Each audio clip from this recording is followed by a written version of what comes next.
Hello there, and welcome to the Sleepless Scientist, a quiet place in the cosmos where your thoughts can unwind and knowledge becomes a soft lullaby for the night.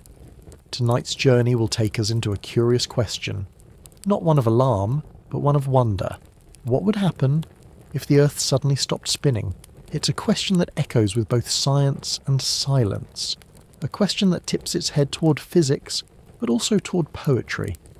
And tonight, we'll explore it together, slowly, gently, with all the care of a whispered bedtime story. But before you settle in and get cozy, I'd love if you could take a moment to like this video and subscribe, only if you truly find these quiet explorations enjoyable. And when you're ready, leave a comment to let me know where in the world you're listening from and what time it is for you right now. It's always such a joy to see all the places we gather from, each in our own little slice of time. Now perhaps you're tucked into bed or curled up on a couch with a blanket. Maybe the lights are low, a soft fan humming in the background, your breathing beginning to slow. That's perfect, because this journey won't be rushed. We'll begin with the spin we never notice, how Earth, quietly beneath us, moves at over 1,600 kilometers per hour, turning day into night, balancing winds and waves, holding everything we know in motion. And then we'll gently imagine, what if that spin just stopped? Not with a bang, but with a kind of suspended breath. The skies would shift, the tides would forget to move, even time itself might feel like it had come undone. But don't worry, this is not a tale of panic or peril. It's a slow unfolding of cause and effect, of physics and biology, of human wonder stretched across a motionless world. So if your mind begins to wander, that's perfectly fine. Let it drift. We'll still be here, quietly unfolding the story. Now, whenever you're ready, we'll begin with our first session. Hello, Stillness, when the world stops turning. You don't notice it, but right now, beneath your feet, the Earth is spinning, quietly, constantly, without a single pause. If you're near the equator, you're hurtling through space at around 1,670 kilometers per hour, about 1,000 miles every hour. And yet, your teacup doesn't tremble, and the trees outside don't sway with the effort. There are no seat belts, no rattling windows, no rush of wind in your face, just the calm illusion of stillness. The Earth spins so steadily, so smoothly, that we forget we're riding a vast rotating sphere at all. Sunrise arrives each day without fanfare, brushing across the rooftops like a passing thought. The stars wheel overhead in perfect arcs. The ocean tides lean in and pull back again, not just from the moon's tug, but from the spin that has always been there. A subtle hand turning the handle of the world. The rotation of Earth shapes almost everything we know. It gives us day and night, shadows that stretch and shrink across the lawn, the winds that curve gently across continents, and the swirling dance of hurricanes and ocean currents. Without it, our planet would be something altogether different, not just in motion, but in meaning. A world that doesn't spin is a world that doesn't breathe in the way we've always known. But tonight, in this quiet corner of the cosmos, we're going to imagine what would happen if it stopped. Not slowly, not over centuries of gradual slowing, but all at once, the kind of stop that takes your breath away. One moment, the Earth is spinning as it always has, and in the next, it isn't. This isn't a scenario of fear or alarm, no need to brace yourself or sit upright. Instead, we'll explore it like a thought drifting through the atmosphere, soft and curious. A question posed not in panic, but in wonder. What would stillness feel like? What would fall apart? And what, if anything, might take its place? You might be imagining a sudden halt, the kind you feel when a train slams to a stop and your body keeps going forward. And that's not a bad place to begin, because when the Earth stops spinning, everything on it, everything not solidly anchored to bedrock, would want to keep moving. Oceans, winds, the air itself, even you and me. It's not the stopping that's violent, it's the movement that continues. But we'll get to that in due time. For now, let's stay a little longer in this curious space between movement and stillness, between how things are and how they might be if the rhythm of the world just paused. Imagine the planet holding its breath, the oceans still, the clouds no longer spiralling, the sun hanging in the same part of the sky, never rising, never setting. One side of Earth would face the sun forever, a place of endless noon, where shadows never stretch. The other would fall into eternal night, a land without dawn.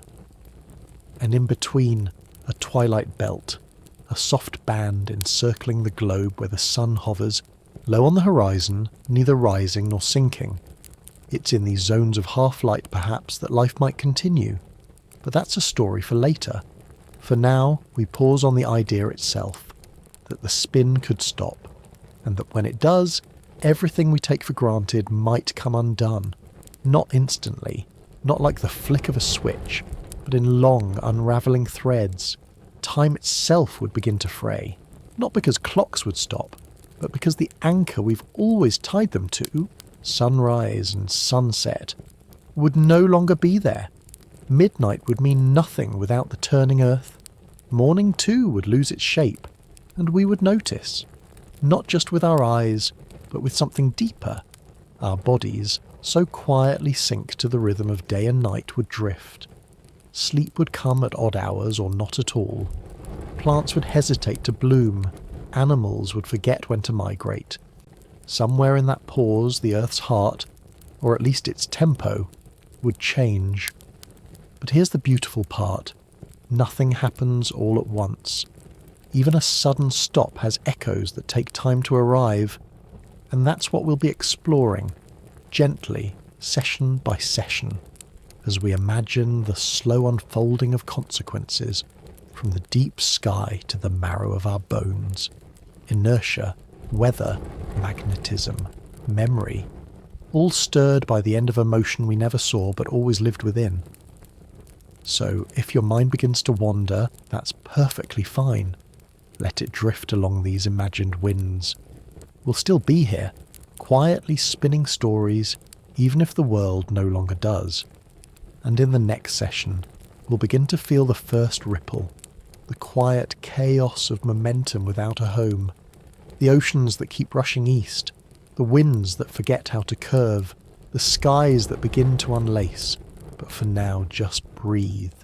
You are floating in the stillness of a thought, and the earth has just stopped turning.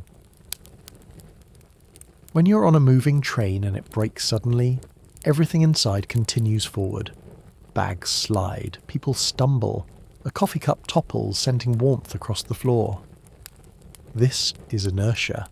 The quiet rule that objects in motion tend to stay in motion, unless something stronger says otherwise. Now imagine that train is the earth. Spinning quietly beneath our feet, the earth carries not only its rocks and roots, but also its oceans, its atmosphere, its buildings, and us.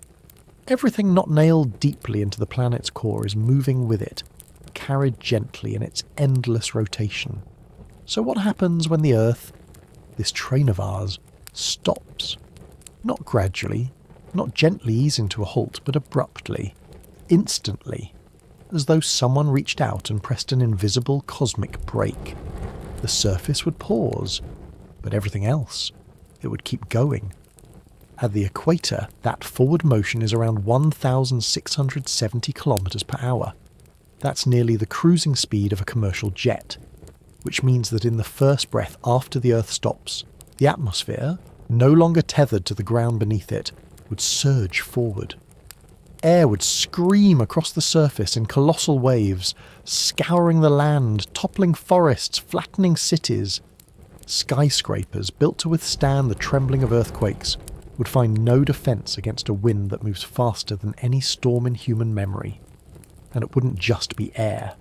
Oceans too have been quietly spinning along with the Earth. Without rotation to hold them in their circular patterns, they would rise and rush forward, their inertia carrying them across coastlines and far inland.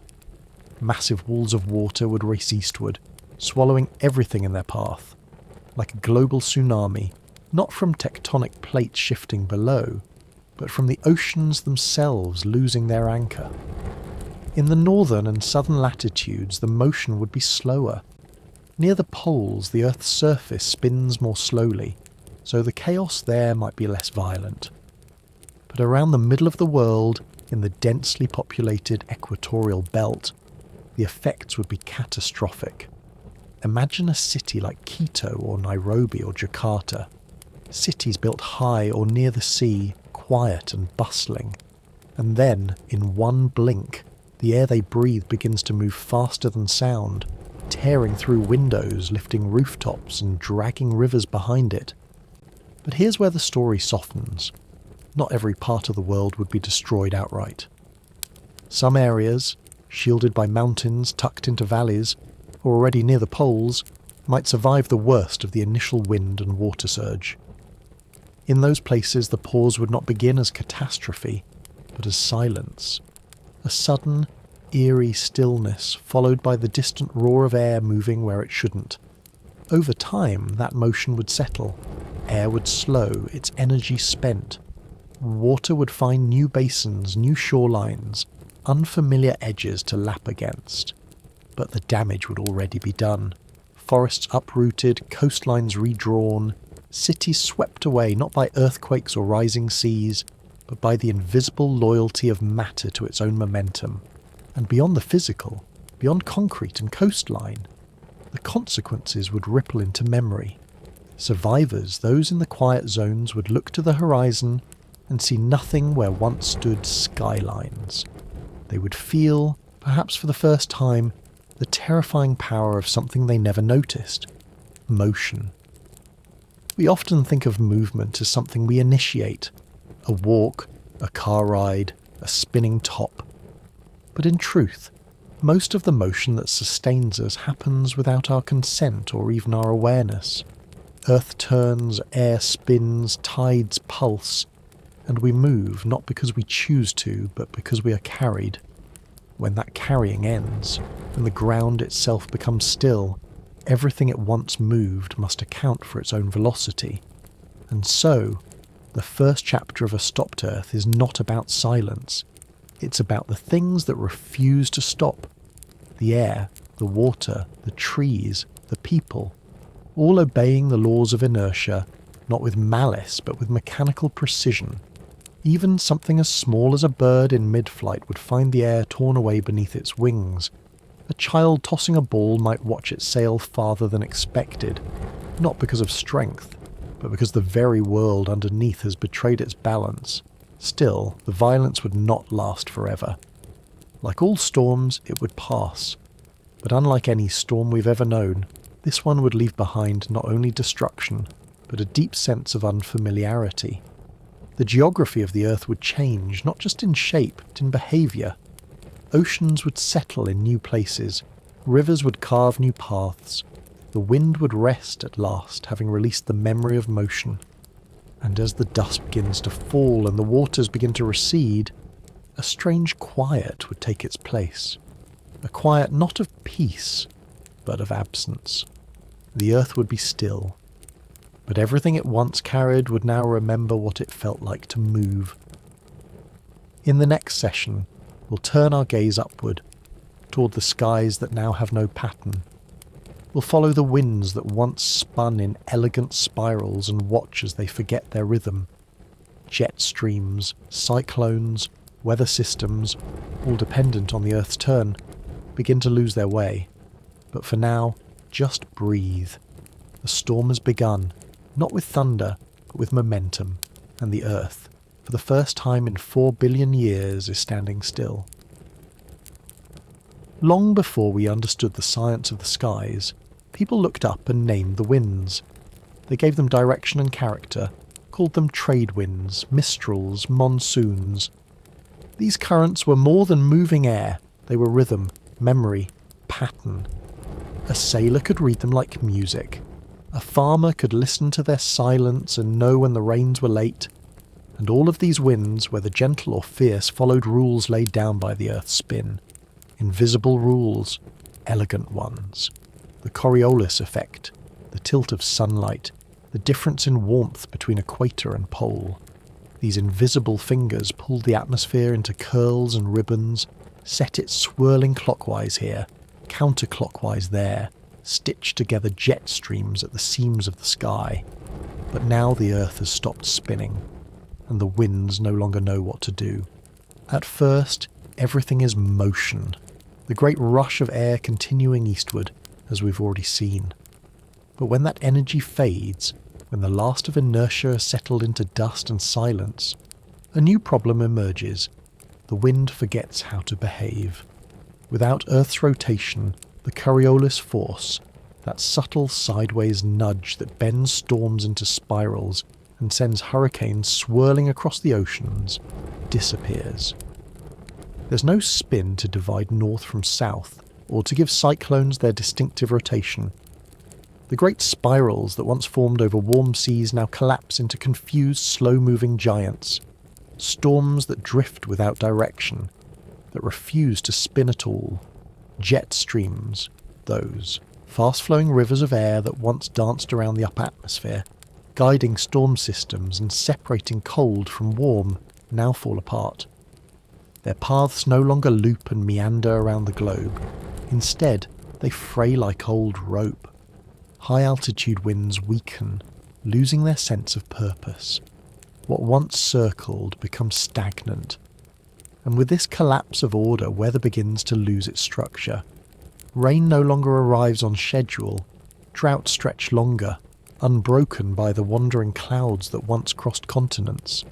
In some regions, storms simply hover, vast, humid bodies of air that have no way to disperse, no spin to send them onward. Heat builds where it shouldn't. Moisture stays trapped. Skies above deserts refuse to move, baking the land below. In other places, clouds collect endlessly, shedding rain that never seems to stop. The symmetry is gone. The balanced tension between equator and pole has vanished, and with it the sky's ability to breathe. The winds that do blow no longer follow arcs across the map. They move in great, confused slabs, lurching from areas of high pressure to low, without the elegant curves of rotation to soften the journey. Imagine standing in the middle of a vast plain and feeling the air shift, not in a breeze, not in gusts, but in a slow, suffocating wall. The kind of wind that doesn't whisper or howl but presses. In this new still world, even the trade winds, the ancient engines of ocean voyages and weather cycles, fall apart. These steady east to west winds, which once powered the journeys of explorers and the blooming of coral reefs, vanish into uncertainty. The equator becomes quiet in a strange and lifeless way. The intertropical convergence zone, once a belt of towering thunderstorms, now dissolves into a scattered confusion of heat and vapour. And without wind to guide it, the sea begins to forget its patterns too. Ocean currents weaken or stall. Surface temperatures rise unevenly. Evaporation slows. Rainfall becomes erratic. A flash flood one season, endless dryness the next. The sky, which once wrapped the world in its consistent pulse, now lingers in uneven, unpredictable moods. We think of wind as invisible, perhaps even unimportant. But without it, pollen doesn't travel. Seeds stay where they fall. Dust accumulates in valleys, never blown away. Air pollution lingers longer, trapped against mountains or within cities. Even birds, those masters of the breeze, struggle to find their way, deprived of the thermal paths and updrafts they once used to soar. The silence becomes disorienting. People step outside, expecting the familiar kiss of a morning wind, the rustle of leaves, the creak of shutters, and find none of it. The air doesn't move unless pushed by extremes. Windows are left open, curtains hang still. Weather reports begin to sound more like poetry or mystery. The cloud remains. No wind. Same temperature as yesterday. Still. And there is one more layer to this stillness. the psychological one. We don't realise how much we rely on the breeze to tell us we're alive, to remind us that the world is active, shifting, real. When the air refuses to move, it's as though time itself has stopped. We breathe, but nothing pushes back. We walk, but no wind rises to meet us. In such a world, the language of weather begins to fade. Children grow up not knowing what a trade wind is. The concept of wind chill becomes a historical footnote. The flags that once waved above buildings now hang limp, not from lack of patriotism, but from lack of motion. Yet, even here, life might adapt, slowly, patiently. Trees that once leaned with the wind now grow upright and symmetrical. Birds learn to flap more than glide. Clouds find new ways to gather. Perhaps in time new rhythms will emerge, not from spin, but from heat and geography alone. But that is still far ahead. For now, the winds no longer rest because they have no rhythm to sleep in. They move without memory, without guidance, no longer curled by a spinning earth. In our next session, we'll move deeper into the invisible, into the heart of the planet where a different kind of force is beginning to fade. The magnetic field born of motion begins to vanish, and with it, Earth's protection from the silent storm of space. Beneath the crust of the Earth, far below the soil and stone, there is a slow and restless churning. Not of magma or molten rock, though those exist too, but of something stranger, a sea of liquid metal, moving in vast, slow swirls around the planet's core. That movement, flowing iron thousands of kilometres below our feet, does something extraordinary. It creates a magnetic field. This field is invisible, quiet, and rarely noticed. It does not hum or glow. It does not rise with the tide or fall with the moon. But it is always there, stretching out far beyond the atmosphere, forming a kind of protective bubble around our planet. Without it, Earth would be exposed to the full force of the solar wind, a steady stream of charged particles hurled outward from the sun at hundreds of kilometres per second. In its own silent way, the magnetic field deflects this invisible storm. It channels radiation, steers it away from the surface, allows life to flourish in the relative calm below. It is the reason we do not live beneath domes or in bunkers. It is the reason birds can migrate, compasses can point, and satellites can survive their orbits. But this field is not eternal. It is born from motion, specifically from the rotation of the Earth and the movement of molten iron in its outer core.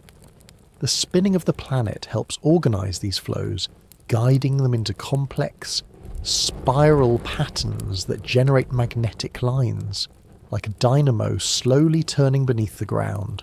So when the Earth stops spinning, the engine of this invisible shield begins to falter. Not instantly. It wouldn't. Vanish the moment the rotation halts. But without spin to guide it, the core's motion would become chaotic. The organised flows would deteriorate into turbulence.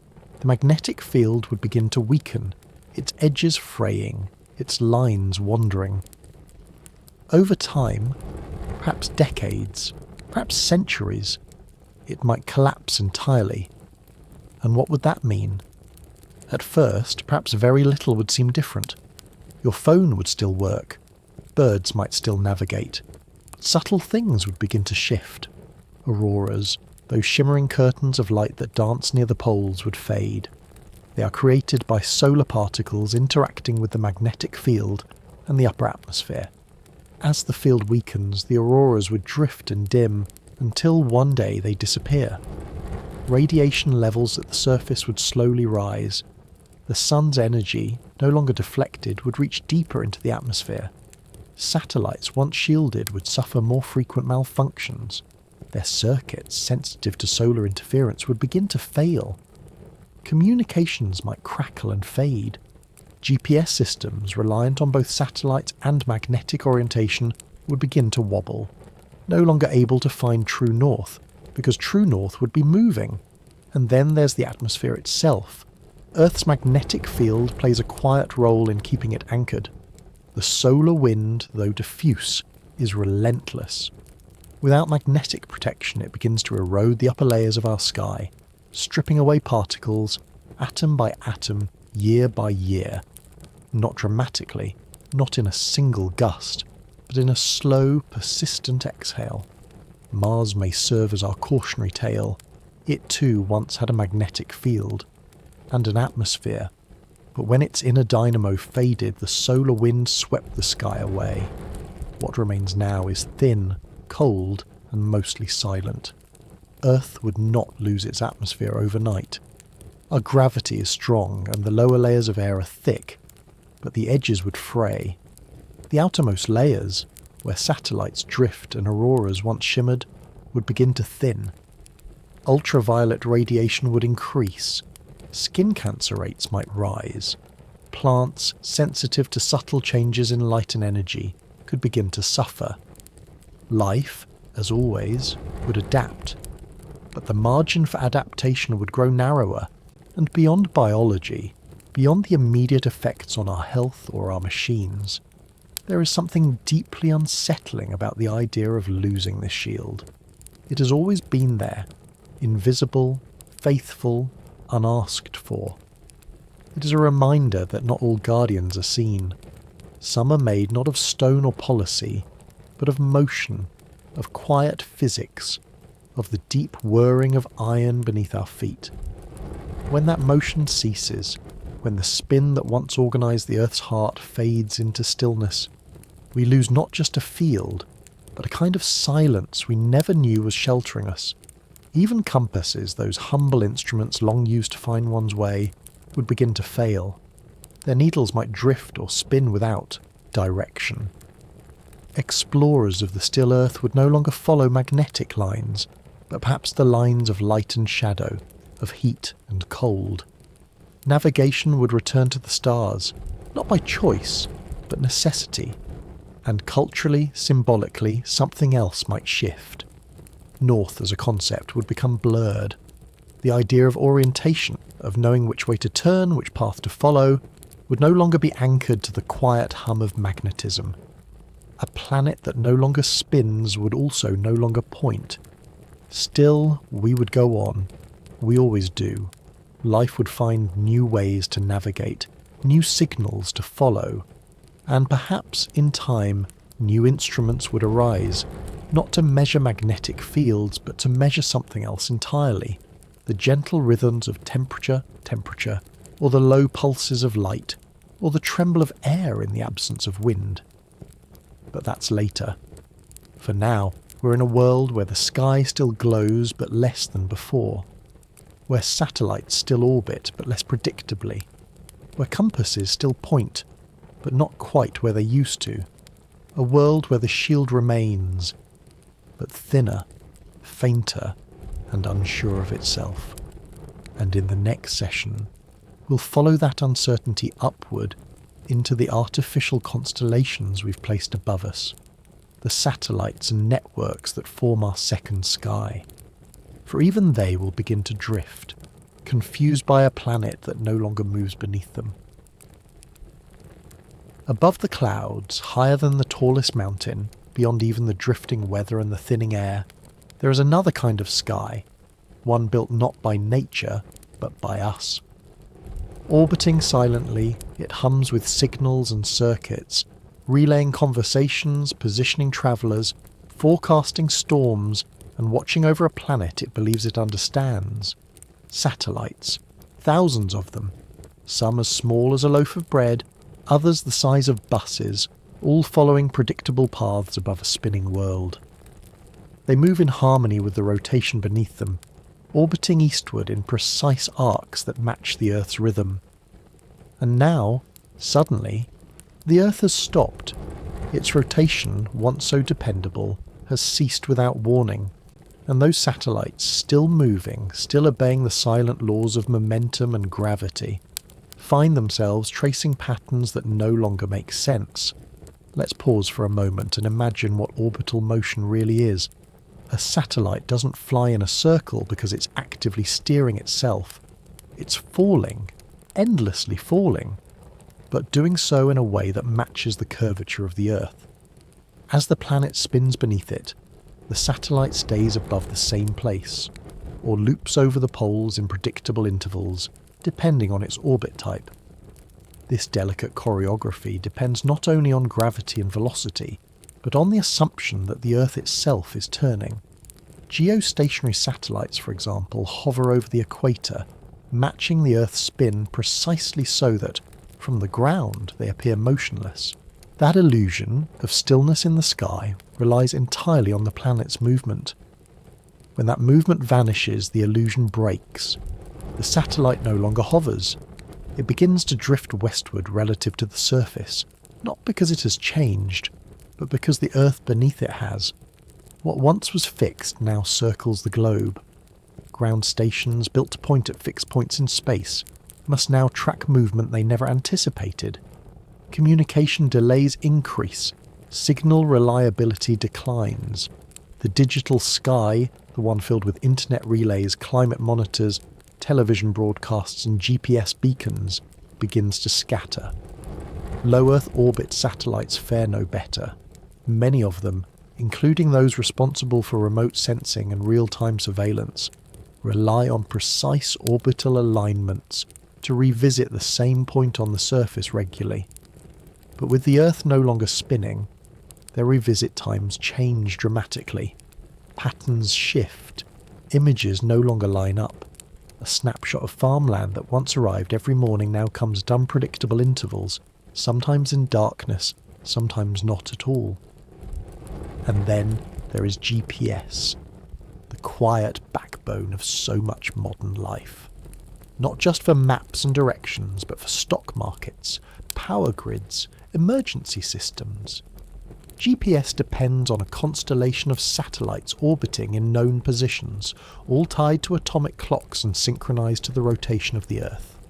When the spin stops, those clocks stay true, but the geography beneath them slips. Coordinates drift. Timing becomes uncertain. Navigation falters. Imagine a world where your phone can no longer tell you where you are, where planes and ships must return to older methods.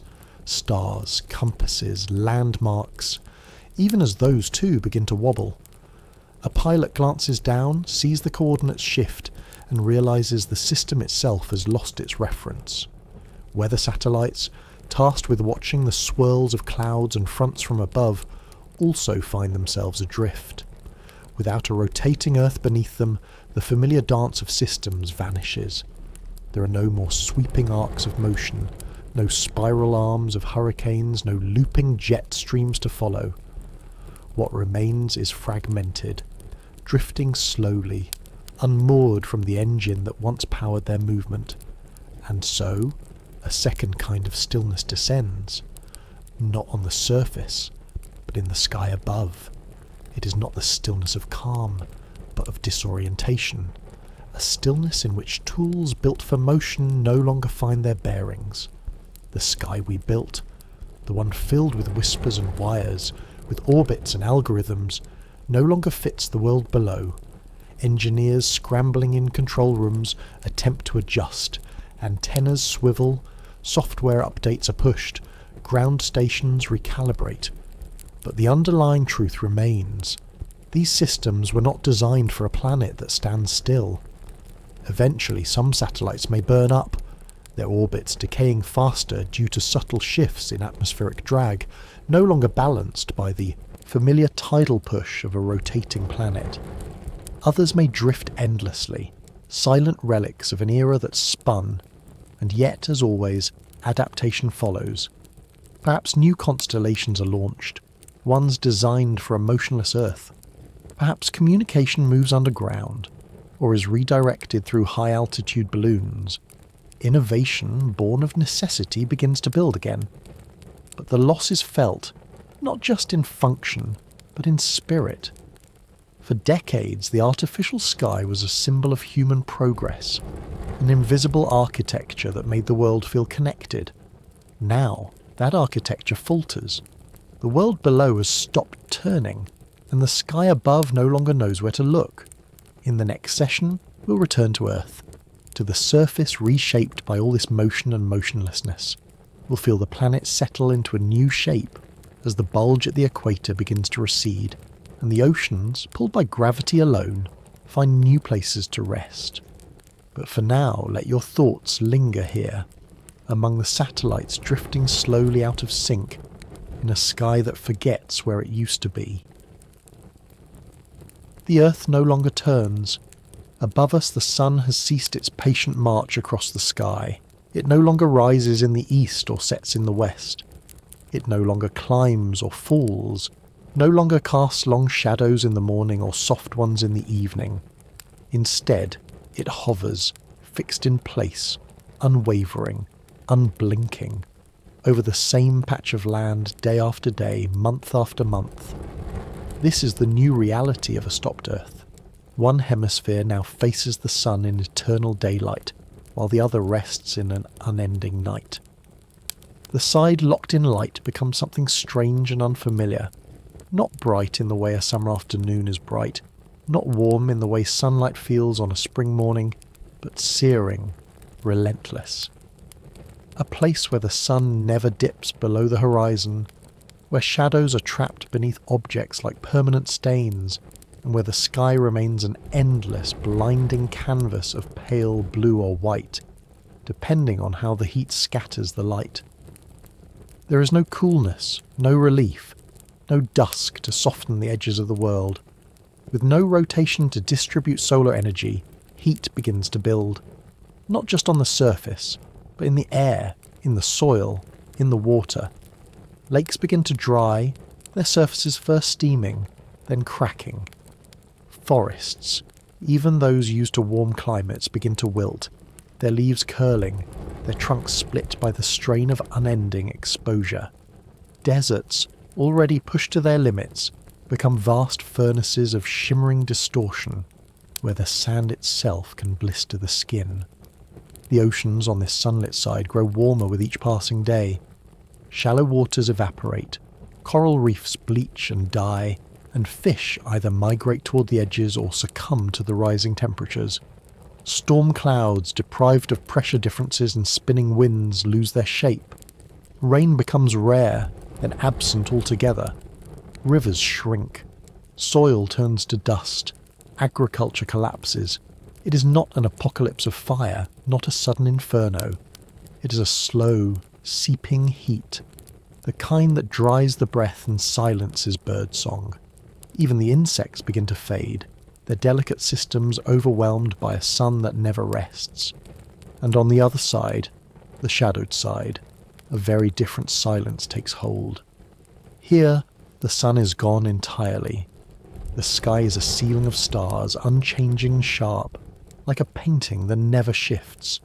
There is no dawn, no twilight, no glowing horizon. The world is bathed in a cold that deepens over time. Without sunlight, temperatures fall steadily.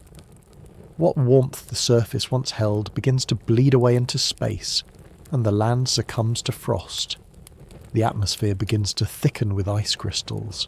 Snow falls light at first, then heavier, until the world is buried in layers of white. Cities, if left behind, vanish beneath drifts. Trees crack and collapse. Pipes burst. Batteries fail. The breath from your mouth crystallizes before it can be seen. Oceans on this side begin to freeze from the top down. First, the surface grows still and glassy.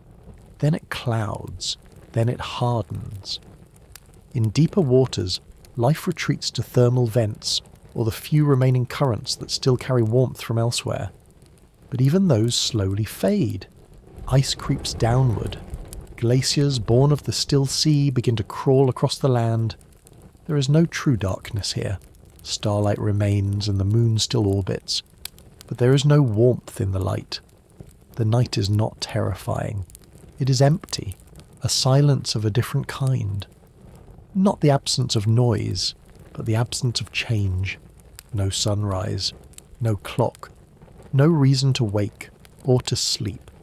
Between these two extremes, the blistering stillness of noon and the frozen pause of midnight, lies a thin ring of possibility, a twilight zone, a borderland where the sun hovers low on the horizon, casting long golden shadows that never move, a place where dusk is permanent and soft, where the world is neither bright nor dark but something in between.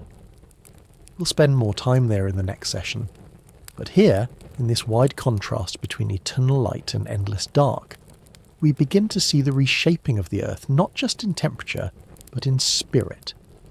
The very idea of a day becomes meaningless. There is no morning commute, no dinner at sunset, no holidays tied to equinox or solstice. Cultures rooted in the rhythm of light and shadow lose their footing. Animals, too, falter. On the day side, diurnal creatures never find rest, while nocturnal ones never rise. On the night side, the search for food becomes impossible. Photosynthesis halts, migration stops, breeding cycles tied to seasonal cues collapse. The very structure of ecosystems begins to unravel, not in catastrophe, but in confusion. Creatures do not know when to wake, when to move, when to stop. The calendar of life dissolves. And yet, for all the harshness, for all the inhospitable extremes, there is still a strange beauty in imagining these hemispheres. One cast in gold, too bright to bear, the other in deep cobalt, so still it almost hums. A world caught in a single moment, stretched across continents. If you were to stand at the centre of the day side and look straight up, the sun would be directly overhead. Every day, every hour, every second. If you were to stand in the middle of the night side, you would never cast a shadow. Only your breath would mark your presence in the still air. It would be cold enough to hear your heartbeat. The earth, once dynamic and rhythmic, has become a sculpture. Still, silent, divided. In the next session, we'll venture to the narrow band in between, the liminal zone where light never fully arrives, but never quite fades. A place where humanity might yet find a way to survive, even if the sun no longer moves. But for now, let your thoughts rest in the stillness. One side burning, one side frozen. A planet divided not by borders, but by the absence of motion. Between the blazing stillness of the eternal day and the frozen quiet of endless night, there lies a narrow region that is neither one nor the other, a place where the sun does not rise but hovers, where it does not move yet never fully leaves. This band, this liminal belt circling the globe like a fading bruise between hemispheres, is where twilight reigns. Here, the light is always slanted, always golden, as though the world were caught forever in the hour before dusk. Shadows stretch long and low, never changing angle, never chasing the sun across rooftops or forest floors. The air is cool, but not yet cold, warm, but never hot.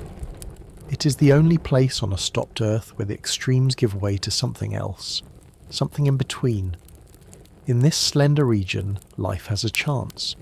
Plants, though deprived of a rising and setting sun, still receive just enough indirect light to continue photosynthesis, albeit slowly.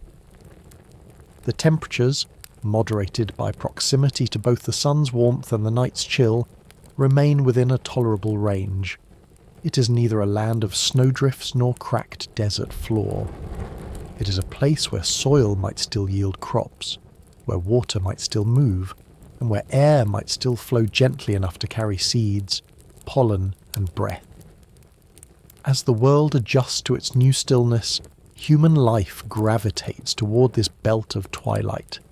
Cities, or at least settlements, begin to emerge where the sun clings low to the horizon. These new habitats are nothing like the cities we once knew. They are quiet, efficient, and carefully designed. Rooftops curve away from the permanent sun. Windows are tinted to avoid glare and channel what little light remains. Architecture no longer follows aesthetic trends, but thermal logic. Structures burrow into the ground for insulation, face away from direct light, and sprawl out slowly to catch lingering warmth or preserve coolness.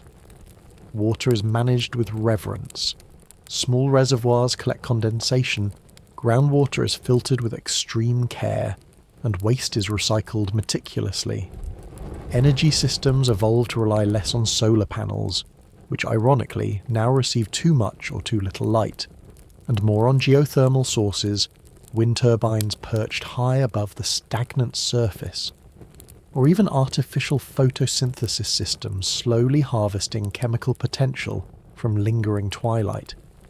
And people change too. No longer guided by the sun's rise and fall, human routines begin to follow internal clocks, communal rhythms, or temperature cycles. A day becomes a matter of agreement, not observation. Some communities choose to live by 24-hour cycles, maintaining the illusion of days and nights through artificial light and curated darkness. Others adopt entirely new rhythms, slow and lunar, shaped by tides that no longer shift but remain frozen in place, marking time like a drumbeat that once played but now echoes. In some places, these twilight communities are mobile, slowly migrating to stay within the narrow habitable zone as it shifts imperceptibly with the planet's orbit around the sun.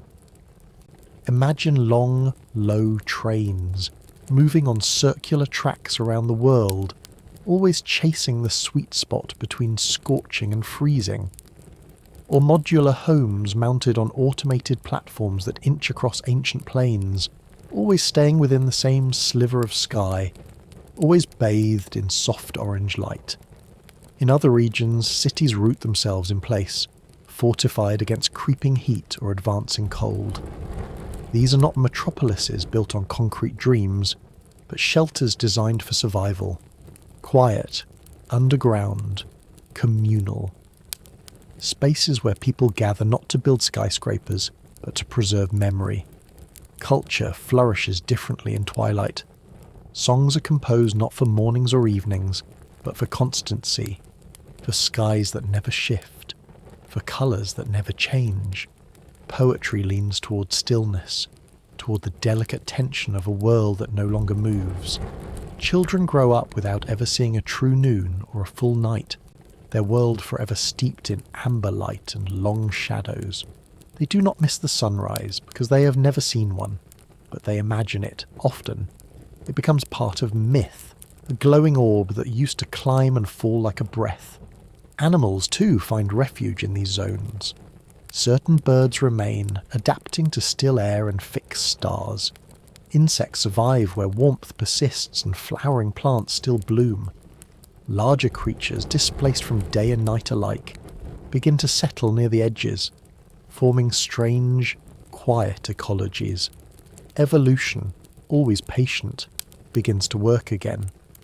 Life does not return to how it was, but it begins to shape something new. And in the skies above, still filled with drifting satellites and fading auroras, there remains a soft reminder of the old world. Every so often, a bit of space junk streaks across the atmosphere. Not a shooting star, not truly, but a bright flare that cuts across the twilight. People stop to watch it. Children point. Adults pause in conversation. It lasts only a second, then disappears. But in that second, it moves. And in a world that no longer spins, motion is a kind of miracle. In the twilight belts, motion still exists, in footsteps, in speech, in the slow curling of vines toward the sky. And perhaps most of all, in the quiet hope that adaptation, like the Earth itself, has not stopped, but only changed. In the next session, we'll step inward again, into the human body, into the small humming clock within each of us that used to follow the sun, and now must find a rhythm of its own. A world without sunrise asks us not just to survive, but to remember time in new ways. But for now, rest here, where the sun never rises or sets. In the twilight belt, the world is soft and suspended, and still, somehow, alive. Inside your body, even now, there is a clock. It's not ticking loudly. It doesn't ring. It doesn't shine with numbers. But it is there. humming quietly in the cells of your brain, in your liver, your skin, your bones, regulating hunger, mood, sleep, temperature, and countless other processes, all tuned to one thing: light. More specifically, the rhythm of light and darkness that the Earth's rotation provides. The rising sun, the setting sky, the deep dark of midnight. These are the cues that set our internal clock, known as the circadian rhythm, into motion. And when the Earth stops spinning, that rhythm begins to break. At first, perhaps nothing seems wrong. People in the twilight zone still live by artificial schedules. Lights come on, alarms go off, coffee brews, emails get answered. But over time, something subtle begins to unravel. Not loudly, not with crisis or pain, but with a slow and persistent drift. The master clock, located in the suprachiasmatic nucleus, a tiny cluster of cells in the hypothalamus, relies on the daily change of light to reset itself each morning. Without that change, it becomes confused. The body still follows an approximate cycle, but it begins to slip. Some people start waking up a little later each day. Others find themselves falling asleep in the afternoon and waking in the middle of the night. If the concept of night even applies anymore. Sleep becomes irregular. Some manage 6 hours, others 2. Some can no longer tell if they're tired or simply disoriented. The body begins to lose its boundaries. Cortisol levels, which should spike in the morning to promote alertness, flatten. Melatonin production, meant to rise at dusk, begins to drift aimlessly, unsure of when dusk even is. It's not just sleep. Digestion falters, no longer aligned with meal times. People report nausea, food cravings at odd hours, or the absence of appetite altogether. Insulin sensitivity shifts. Blood pressure patterns change. Hormonal cycles, monthly, daily, even hourly, begin to fray at the edges. The body systems, once a finely tuned symphony, begin to play slightly out of time with one another. And then there is the mind. Mood disorders increase, particularly in areas near the borderlands of heat and cold. Without light as a guidepost, depression becomes more common. So does anxiety. People begin to lose track of how long they've been awake, or how long they've slept. Time feels stretchy and indistinct, not because the hours have changed, but because the body no longer agrees on where they begin or end. Some communities respond by installing artificial dawns. Systems of gradually brightening light simulate the rising sun. Others reverse the process, creating artificial nights where blue light is banned and candles or amber bulbs take their place. People begin wearing circadian glasses that change hue throughout the day, designed to coax the brain into believing that time still exists. In wealthier zones, entire homes are retrofitted into temporal domes, sealed environments where light, sound, temperature, and even scent follow a 24-hour pattern. These are the new sanctuaries of rhythm, places where the illusion of Earth's old spin is carefully maintained. A synthetic sunrise glows behind soft blinds. At midday, warm light fills the rooms. At evening, the lights dim, music shifts, and a subtle lavender scent is released into the air. These rituals become not luxuries, but necessities. In more remote regions, without access to such technologies, people find other ways to cope. They mark time by temperature, waking when the air is warmest, eating when it cools. Others rely on community clocks, shared schedules that are not tied to light but to routine. Meals at this bell, sleep at that one, stories told in the same hour each night, even if the sky never darkens or never lightens again. Still, for many, the body resists. Evolution built us for rotation. For millennia we rose with the sun and slept with the moon. Our biology does not adapt easily to a world without sunrise. Some begin to experience free-running sleep, falling into a cycle that grows longer than 24 hours, waking later each day, eventually circling around to become nocturnal without realizing it. In some cases, entire communities slip into these desynchronized loops, like islands of time that float apart from one another. And yet, even in this broken rhythm, the desire to align persists. People begin to gather for symbolic dawns, not to mark the real rising of the sun, but to remember it. In the amber half-light of the twilight belts, communities form around shared rituals. A candle is lit, a song is sung, eyes are closed, and for just a moment it feels like morning again. Science begins to study new kinds of time. Chronobiologists explore how bodies respond to constant light or constant dark. Therapists develop new treatments for temporal dislocation. Schools teach children how to understand sleep as a personal rhythm, not a shared one. Even language begins to change. People stop asking, "What time is it?" and begin asking, "What time are you in?" In this new world, time becomes internal. It is no longer measured by the sky, but by sensation, behaviour, memory. You learn to trust your body, even when it lies. You learn to anchor your mind in something quieter than clocks. A meal becomes a kind of anchor. So does music. So does conversation. We begin to mark time not by seconds, but by stories. And in doing so, something beautiful emerges. A gentler relationship with time. Not as a ruler, but as a rhythm. Not as something we chase, but something we carry. In the next session, we'll explore what happens when that rhythm falters, not just biologically, but emotionally. When dreams become thin and strange. When the absence of sunrise becomes not just a disruption, but a wound in the imagination. But for now, let yourself drift. The body is still ticking, even if the hands of the clock no longer turn. There is something quietly essential about the sunrise. Even if you sleep through it, even if you've drawn your curtains or work night shifts or live far from the eastern horizon, the rising of the sun marks the beginning of something. Not just a new day, but a new chance to anchor thought, to breathe a little deeper, to let the mind take its first step forward. We are creatures of cycles, and the most profound of these is the slow daily return of light. But now, in this unmoving world, the sun no longer rises. On the bright side of Earth, it simply remains, unmoving, ever-present, suspended in a brilliant sky that does not shift.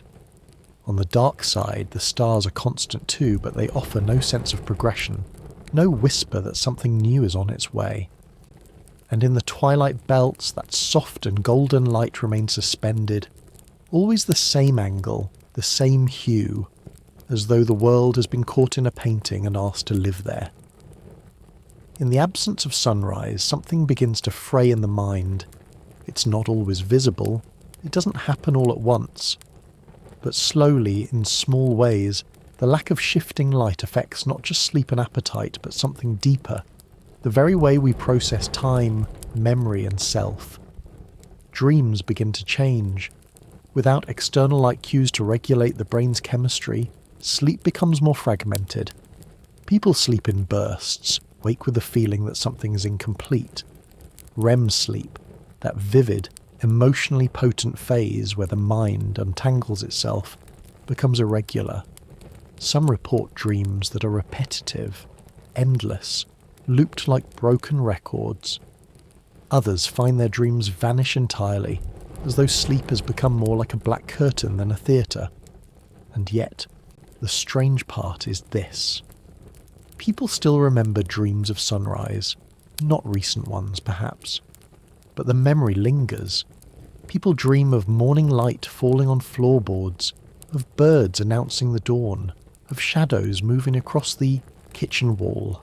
These are not new memories but echoes, fragments of a rhythm the body once knew. Mental health, meanwhile, becomes harder to define. Without the cues of morning and evening, emotions become harder to contextualize. Is this sadness? Or simply disorientation? Is this anxiety? Or is the mind simply spinning in a world without signposts? Therapists begin to treat a new kind of condition, circadian dislocation syndrome, or CDS. Not a clinical diagnosis, but a shared understanding of what it means to live with no sunrise, no sunset, and no sense of when you're in time. In response, communities begin to invent new rituals, not functional ones like artificial lighting systems or sleep schedules, but symbolic ones.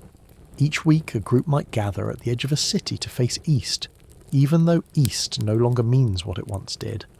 Someone lights a lantern, another strikes a bell. Together they sit in silence, facing the unmoving light, and imagine it rising. Children are taught about the sun's former path not as a scientific fact, but as a story, a myth of movement, of golden arcs and dusks that grew long and lavender before fading. Art flourishes in this absence. Painters fixate on gradients. Poets write stanzas about shadows stretching and folding. Music swells with the feeling of something that used to return and now simply hovers. For some, the emotional toll is quiet but cumulative. Without change, the world begins to feel heavy. Boredom deepens into apathy.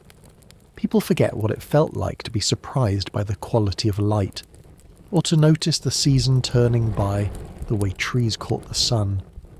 In the constant light or the endless dark, there is a strange flattening of experience. But for others, something else begins to grow, a capacity for presence. When the world no longer changes outside, the mind is invited to change within. Meditation becomes more than a practice. It becomes a refuge. People begin to find peace not in the ticking of the clock or the arrival of morning, but in the texture of a moment, a warm drink, the hush of shared silence, a memory being written not by motion, but by stillness. And slowly new forms of mental resilience begin to emerge. In schools, children are taught how to centre themselves not with time, but with sensation. They learn to ask, "What do I feel right now?" rather than, "What time is it?" They measure progress by projects, not deadlines. Sleep becomes less about hours and more about cycles. Storytelling takes on new significance, not just as entertainment, but as orientation. If there is no sunrise to mark the beginning of a new day, then the beginning of a story becomes the surrogate. If there is no sunset, then the last page becomes the signal to rest.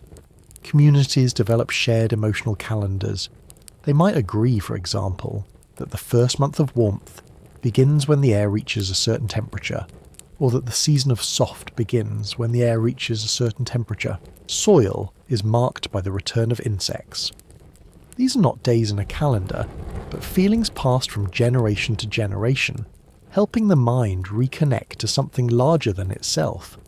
And for those in therapy or recovery, progress is marked not by linear milestones, but by moments of clarity, a calm breath, a meaningful conversation, a night of restful sleep. Without sunrise, healing becomes less about pace and more about presence. In the still world, the mind does not break, but it does change. It becomes less a clock and more a compass. It no longer points to dawn or dusk, but to meaning, to emotion, to memory. In the next session, we'll follow that transformation beyond the mind into the rhythms of the natural world, the flowers that bloom, the seeds that wait, the trees that no longer know when to sleep or wake. But for now, allow your thoughts to drift, like dust in still air, like a shadow that never shortens, like a memory of sunrise you didn't realize you'd kept. Somewhere, in a quiet patch of soil beneath a still sky, a flower is waiting. It doesn't know, of course, that the world has stopped turning. It doesn't understand planetary rotation or axial tilt, but it does know that something is wrong. The signals it has relied on for millennia, light and temperature, shadow and season, have gone silent, or worse, grown constant. And in that silence, it waits. The life of a plant, though it may seem passive, is deeply rhythmic. Seeds sprout in response to light and warmth. Leaves track the sun as it arcs across the sky. Buds form when days reach the right length. Petals open not just in beauty, but in exquisite coordination with pollinators, with weather, with wind. Plants are quiet, but they are not still. They listen to time in the way they grow. When the earth stops spinning, the calendar they've always followed vanishes. On the eternal day side of the planet, the sunlight never changes. It does not move through the sky. It does not soften or strengthen. It does not lengthen or fade. It simply stays, bright and still, casting the same shadow at the same angle forever. At first, this might seem like a kind of paradise for plants. Endless light, perfect for photosynthesis. But light without darkness is not abundance, it is imbalance. Plants, like all living things, need rest. In darkness, they shift their metabolism. They cool, they pause, they repair. Roots slow their drinking. Leaves close their pores. The chemical cycles that govern growth and respiration rely on the ebb and flow of day and night. Without that rhythm, many begin to falter. Some burn out, literally. Their tissues overwhelmed by the unrelenting energy, unable to release heat. Others simply fail to initiate flowering. They wait for a cue that never comes. Meanwhile, on the night side of the planet, a different stillness settles in. The dark is complete and unchanging. No glimmer of dawn, no warmth, returning. Only the stars pinned like frost above a frozen world. Here, plants do not overheat. They freeze. Photosynthesis halts. Growth stops. Trees drop their leaves not in preparation for winter, but as a final surrender to cold that will not lift. Perennials enter dormancy, but there is no spring to return them. Seeds remain buried, never germinating, held in indefinite suspension. And in the twilight belts, those narrow habitable zones between the extremes, the confusion becomes more subtle. Light here is soft and steady, neither too much nor too little. But it does not change. The sky remains forever dim, like late afternoon stretched into eternity. For some hardy plants, this is enough to survive. But for many, the lack of variation becomes a quiet problem. Seeds don't know when to sprout. Buds don't know when to open. Without the seasonal shift of day length, flowering becomes erratic. Some bloom too early, others too late. Some never bloom at all. And without flowering, pollination falters. Bees, already disoriented by the lack of a rising sun, cannot rely on familiar floral patterns. Some leave their hives too often. Others stay inside for days at a time. Butterflies drift aimlessly, unable to find the scents they once followed. The mutual choreography between plant and pollinator begins to break apart. It's not a sudden collapse, but a fading, a soft unraveling of relationships that were once written in light and time. This loss spreads outward through the ecosystem. Fruit yields diminish, berries fail to form, trees produce fewer seeds. With less food, herbivores begin to struggle. Birds that once relied on blooming cycles for nesting cues become confused. Migration patterns weaken. Insects fail to hatch in sync with the plants they feed on. The timing that once guided an entire web of life begins to blur, and with it, the balance that made ecosystems thrive. Still, not all is lost. Some species begin to adapt. A few plants develop tolerance to constant light, adjusting their internal clocks to run independently of external cues. Others begin to use temperature as a signal, blooming when the air reaches certain thresholds, regardless of light. In time, new patterns might emerge, not better or worse, but different.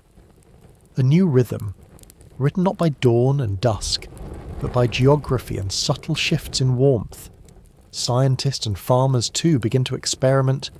In underground biospheres and shielded greenhouses, controlled light cycles are introduced. Short, artificial nights, followed by simulated days. Crops are coaxed into growth with LED suns and infrared moons. Pollination is assisted by hand, by drones, by carefully released insect populations trained to follow new cues. Botanists develop new cultivars. Plants bred to thrive in twilight. Short-day vegetables become long-day ones. Flowers are engineered to bloom under static conditions. It's not nature as it was. But it is survival. It is still green, still growing, still alive. And in quiet corners, wildflowers begin to surprise everyone. A patch of violets appears beneath a ledge where the light changes ever so slightly with the seasons. A cluster of sunflowers blooms in perfect formation near a geothermal spring. Nature even now finds ways to listen, to catch whispers of a world that no longer moves and to answer with colour. In the next session, we'll turn our gaze to the land itself, to the crust and mantle of the earth, no longer flattened by spin, slowly reshaping in response to stillness. But for now, linger here, in the quiet garden where time has gone soft, and some flowers, though forgotten by the sun, still remember how to bloom. For billions of years, Earth has not been a perfect sphere. From afar it may appear round, serene, balanced, complete. But up close, the truth is more nuanced. The Earth has always been slightly wider at the equator than from pole to pole, a gentle bulge formed by the silent tug of centrifugal force, the same kind of force that pulls water to the edges of a spinning bowl or flattens the middle of a spinning top. That subtle expansion was not accidental. It was sculpted by motion, the planet's steady rotation around its axis. But now the Earth no longer turns, and the bulge begins to settle. It doesn't happen in a single moment. The Earth does not crack open or collapse. Instead it sighs, slowly, geologically, into a shape more true to gravity. With the centrifugal push gone, there is nothing left to fight against the pull of mass inward. The equatorial regions begin to sink, not like buildings crumbling, but like soft clay finally finding rest. Mountains shift by centimetres. Rivers, once flowing along shallow slopes, find their courses subtly redirected. Former coastlines grow steeper or flatter, depending on where the land gives way. The change is not dramatic in any one moment, but when viewed over months, years, even decades, it becomes unmistakable. The Earth is becoming a sphere, not out of design, but out of gravity's patient insistence. In equatorial regions, the ground begins to feel just slightly less familiar. Coastal cities that once sat a comfortable distance above sea level begin to see the tide creep higher. Valleys stretch as the surrounding land gently deflates. In the deepest interior parts of continents, pressure changes, slowly at first, but enough that subterranean systems begin to react. Aquifers shift. Fault lines grow restless. Some ancient lava chambers, long dormant, feel the redistribution of weight above them and begin to stir. Meanwhile, the poles, long compressed by the weight of Earth's bulging middle, begin to experience the opposite effect. Freed from the strain of spin, the crust near the poles subtly rises. It is as if the planet, relieved of the obligation to turn, is redistributing its mass like a sleeping figure readjusting its posture, shifting its weight, stretching its limbs, exhaling after a long-held breath. In these regions, permafrost layers fracture in strange patterns. Ice sheets, no longer held tight to the landscape by centrifugal tilt, begin to creep in new directions. Glaciers break along unfamiliar seams, not because of warming or melting, though those will come too, but simply because the ground beneath them has changed shape. The consequences of this redistribution reach into every layer of the planet's geology. Plate boundaries, which have long relied on the delicate equilibrium of planetary shape and spin, begin to experience new pressures. It is as though the puzzle pieces of the Earth's crust have been asked to shift ever so slightly, to slide into new configurations. This is not yet the age of earthquakes, not yet the era of fire. That comes later. For now, it is the era of realignment, of land forgetting the shape it once held. And above ground, people begin to notice, not in panicked reports, but in quiet observations. A harbour that once emptied completely at low tide now stays full. A mountain lake, once ringed with familiar white stones, finds new shorelines emerging at odd angles. Surveyors and architects begin to revise their measurements. Maps are redrawn, not for political reasons, but for gravitational ones. Satellites, still circling overhead, begin to detect subtle shifts in sea level, not just from warming, but from redistribution. What was once a band of deep water circling the equator begins to stretch toward the poles. The oceans, like everything else, are obeying the new shape of the Earth. And in this quiet rebalancing, something almost elegant emerges. The Earth, long distorted by its own momentum, begins to find symmetry again. Not in perfect calm, for change always brings disturbance, but in form. The concept of sea level, which once varied slightly across latitudes, begins to unify. Gravity pulls everything more directly toward the centre. Mountains appear just a touch taller. Deep ocean trenches become slightly shallower. The world is becoming more even, not flat but fair. Some cultures, especially those that have endured on equatorial islands, mark this shift not with fear, but with reverence.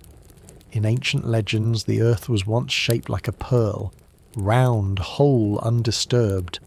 Now it seems to be returning to that shape. Spiritual leaders speak of the quieting of the spin, of the earth folding into itself, becoming complete. And beneath the symbolism, the science quietly agrees. Seismologists note changes in how waves move through the crust. Geodesists, the scientists who measure Earth's shape, confirm what myth has already suggested. The equator is shrinking, not dramatically, not destructively, but undeniably. It's a process that will take millennia to complete. But in the first few years, the signs are already visible. Not in earthquakes or explosions, but in stillness. Different kind of stillness than before. Not the loss of motion, but the presence of form. The Earth is remembering what it would have been without spin. In the next session we'll follow where the oceans go as this reshaping continues. Not just inward, but outward. Water, like everything else, seeks balance. And in a world that has forgotten how to turn, it begins to move in slow, powerful tides toward the poles. But for now, breathe with the planet, slowly, evenly. It is settling, not crumbling. It is not breaking. It is simply becoming round. Water always seeks balance. It moves with gravity, flows away from pressure, spreads into every crevice it can reach. And on a spinning Earth, that movement took on a rhythm. Tides rising and falling, waves dancing in response to winds, ocean currents bending around continents like slow, blue rivers. But underneath all of it, there was a quiet and constant bias. A bulge at the equator, a thickening of the seas caused by the Earth's spin. That bulge is now disappearing. As the planet settles into a more spherical shape, the oceans, once held subtly higher at the equator by centrifugal force, begin to redistribute. Not all at once and not with crushing waves, but with the kind of inexorable persistence that water is known for. It is patient, but it does not forget. Slowly, relentlessly, sea levels near the equator begin to drop. Not because water has vanished, but because it is moving, flowing toward the poles, where gravity's pull is now more uniform, unopposed by the push of spin. And as it flows, it transforms the geography of the planet. Coastal cities near the equator, long accustomed to sea level stability, begin to see their harbours stretch away. Piers rest on dry sand. Boats must be dragged farther each month. Coral reefs, once submerged in warm tropical shallows, begin to dry and crack, exposed to sun and air they were never meant to meet. At first it is strange but manageable. Shorelines shift, but slowly. But as the years pass and the redistribution continues, the change becomes undeniable. What were once fertile deltas in West Africa, Southeast Asia, South America, begin to experience creeping salinity in the soil, not from flooding, but from evaporation and desertification. Mangroves die, estuaries fade, Islands merge with the mainland or vanish entirely beneath receding waves. Meanwhile, the polar regions begin to welcome the incoming seas. At the edges of the Arctic and Antarctic, water gathers in lowland basins, places that, until now, had been locked in frost and glacial stillness. Now, those glacial margins give way to new coastlines. Greenland becomes not a vast ice sheet, but a constellation of bays and shallow seas. In the south, Antarctica's edges begin to blur. Ice shelves break and drift, not because of temperature, but because the land beneath them is drowning in its own new sea. It is not the rise of water alone that changes the shape of continents. It is the shift of mass, immense, subtle, unyielding. The poles, once lightened by spin, now become the new basins of the world. Seas push inward. Water climbs ancient cliffs. Hills that once gazed down over tundra now look across gleaming bays. Entire regions long defined by cold and silence begin to echo with the hush of waves. And with these changes come new patterns, or rather, the end of old ones. Ocean currents, which once relied on the Earth's rotation to curl and spiral, to loop around continents and feed ecosystems with warm and cold streams alike, begin to stall. The great conveyors, like the Atlantic meridional overturning circulation, falter. Without rotation, there is no Coriolis force to help guide them. Water still moves, but not with the elegance it once had. There is less mixing, less transport of nutrients, less memory in the flow. Tropical waters stagnate. Polar seas, once nutrient-rich, become diluted. Fish migrations falter. Plankton blooms weaken. The ocean's heartbeat, slow, massive, life-giving, begins to fade into irregular murmurs. Some species follow the water. Coastal animals shift their ranges, slowly walking or swimming toward the new polar seas, but many do not. Coral, rooted in place, dies where it stands. Sea turtles return to nesting beaches that no longer exist. Shorebirds find their traditional stopovers gone, replaced by mudflats or salt plains. On land, humans respond as they always have, by adapting, relocating, building anew. The great cities of the equator, once thriving hubs of commerce and agriculture, become quieter. Ports close. Inland lakes, once fed by oceanic tides and breezes, begin to dry. Economies shift poleward. Infrastructure is rebuilt along new coasts. It is not a global flood.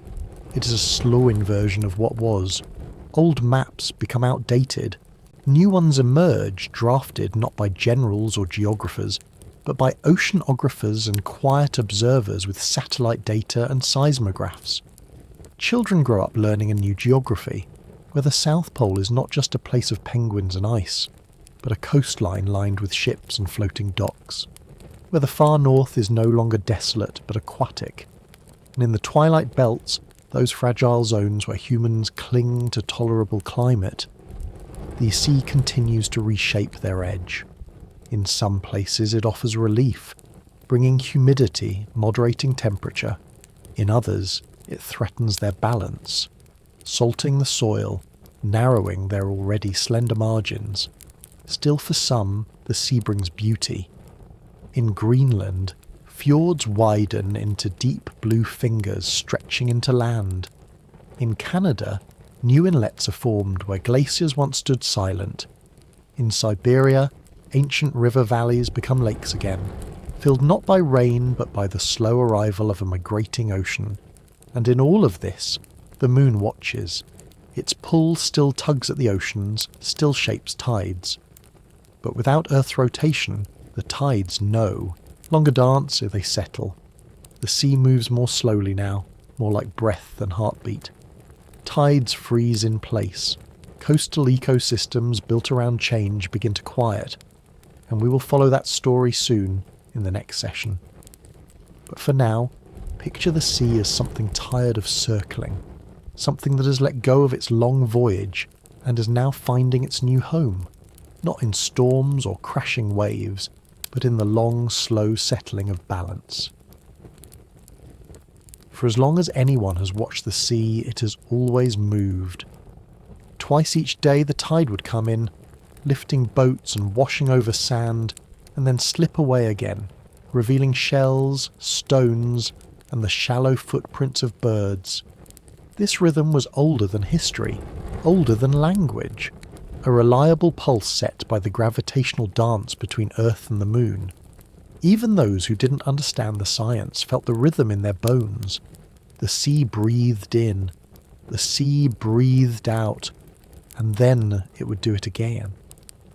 But that rhythm, like so many others, was quietly tied to a turning Earth. The tides, though caused by the moon's pull, were shaped and animated by rotation. It was not just gravity, but the Earth's spin that carried the ocean's bulges around the globe. High tides sweeping ahead of the moon's position, followed by lows, again and again, day after day. The surface of the planet rotated beneath the tidal bulges, creating the illusions and the lived reality of the waves that moved predictably along the coasts. Without spin, that movement begins to still. The gravitational pull of the moon remains, of course. It does not forget the Earth. It continues to exert its soft, persistent tug, drawing the oceans toward itself as it always has. But now, with no rotation to sweep the surface beneath the gravitational bulge, the tidal effect no longer travels. It no longer circles. It simply lingers, frozen in place like a breath that never exhales. High tide becomes permanent in some regions. Low tide becomes permanent in others. And with that stillness comes a quiet undoing of the worlds that once relied on change. Tidal flats, once shifting landscapes rich with life, become static. The places that were underwater at dawn and dry by dusk now remain in one condition. Mudflats dry and crack. Estuarine fish find their breeding grounds stranded above water, their eggs never submerged. Mollusks that once filtered seawater on a schedule now bake in the sun or drown without relief. Creatures adapted to a world in motion face a stillness they cannot survive. Mangrove forests, which once danced with the tides, roots submerged, then exposed, then submerged again, begin to wither. Crabs that marched in and out with the moving waters now wander without direction, unsure when to feed, when to hide, when to move. The rhythm is gone. The beat has been lost. In shallow bays the water may rise and never fall. Harbours flood permanently. Piers rot beneath a tide that refuses to go. Out. In other places the tide has receded and will never return. Boats rest on dry earth. Coral reefs that once saw waves twice a day now crumble, their skeletons exposed to sunlight and air. And yet, far out at sea, the water is not entirely still. The moon still pulls, the earth still leans slightly in response, but without rotation, the response is slow, localized, and shallow. The great tides are no longer a performance but a pose, one the planet holds without changing expression. For humans, this frozen tide creates quiet complications. Tidal energy plants, built to harvest the rise and fall of water, fall silent. Fishing communities, long attuned to the tide schedule, must learn new patterns, or abandon them altogether. Navigation changes. The meaning of high tide and low tide becomes regional, not temporal. In some places the sea simply never returns, in others it never leaves. And culturally, something is lost. The ancient stories of moonlit waves, of tides guided by spirits or gods, feel less relevant. Children grow up never hearing the hush of an incoming tide, never watching it creep toward their toes. The sea no longer moves with time. It becomes a place of permanence, not passage. Even the moon, still circling in its eternal orbit, seems somehow more distant now. It is still there, full, new, waxing and waning, but without the evidence of its pull, without the tides as proof of its presence. Its influence feels abstract. Poets still write about it. Lovers still point toward it.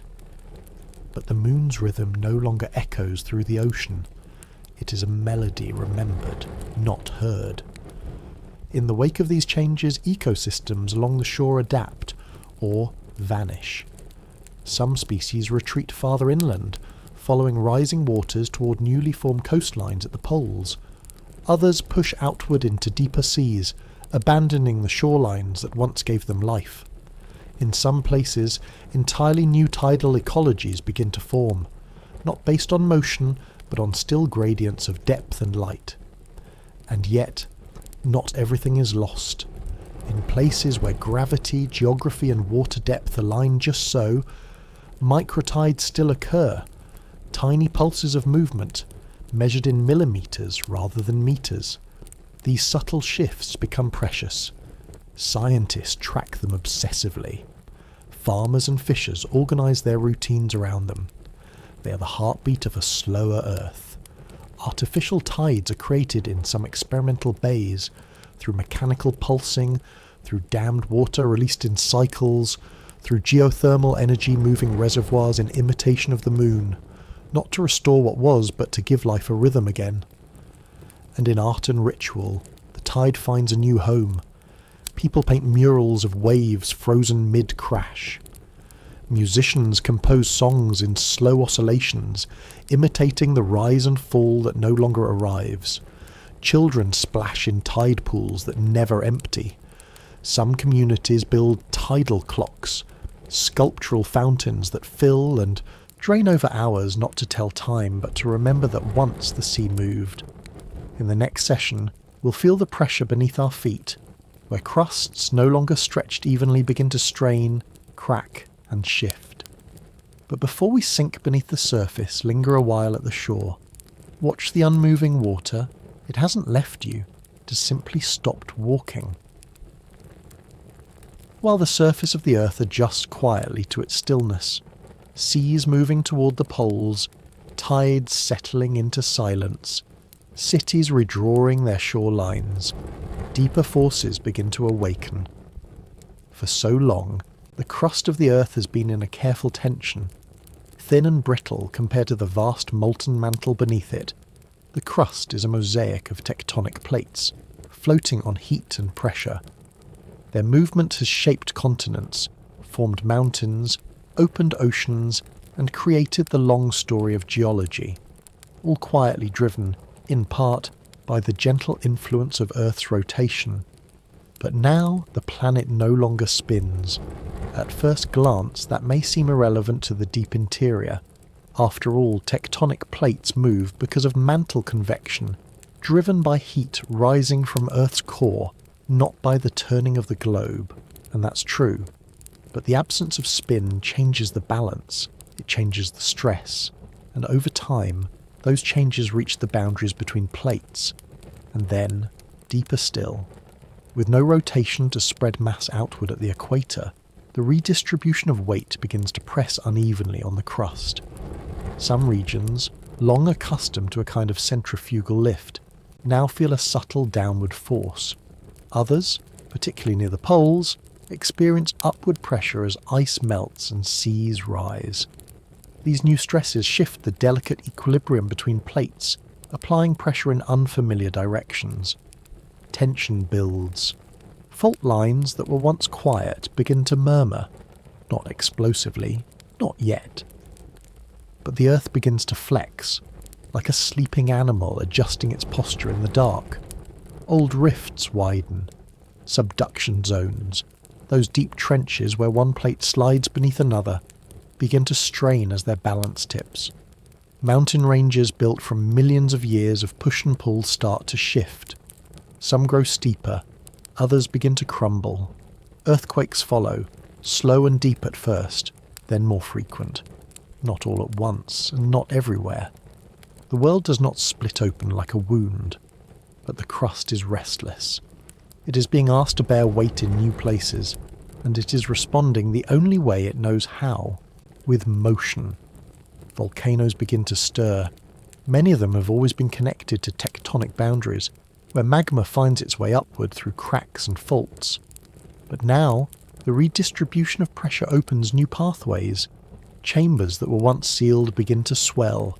Gases trapped for centuries begin to rise. The signs are subtle at first.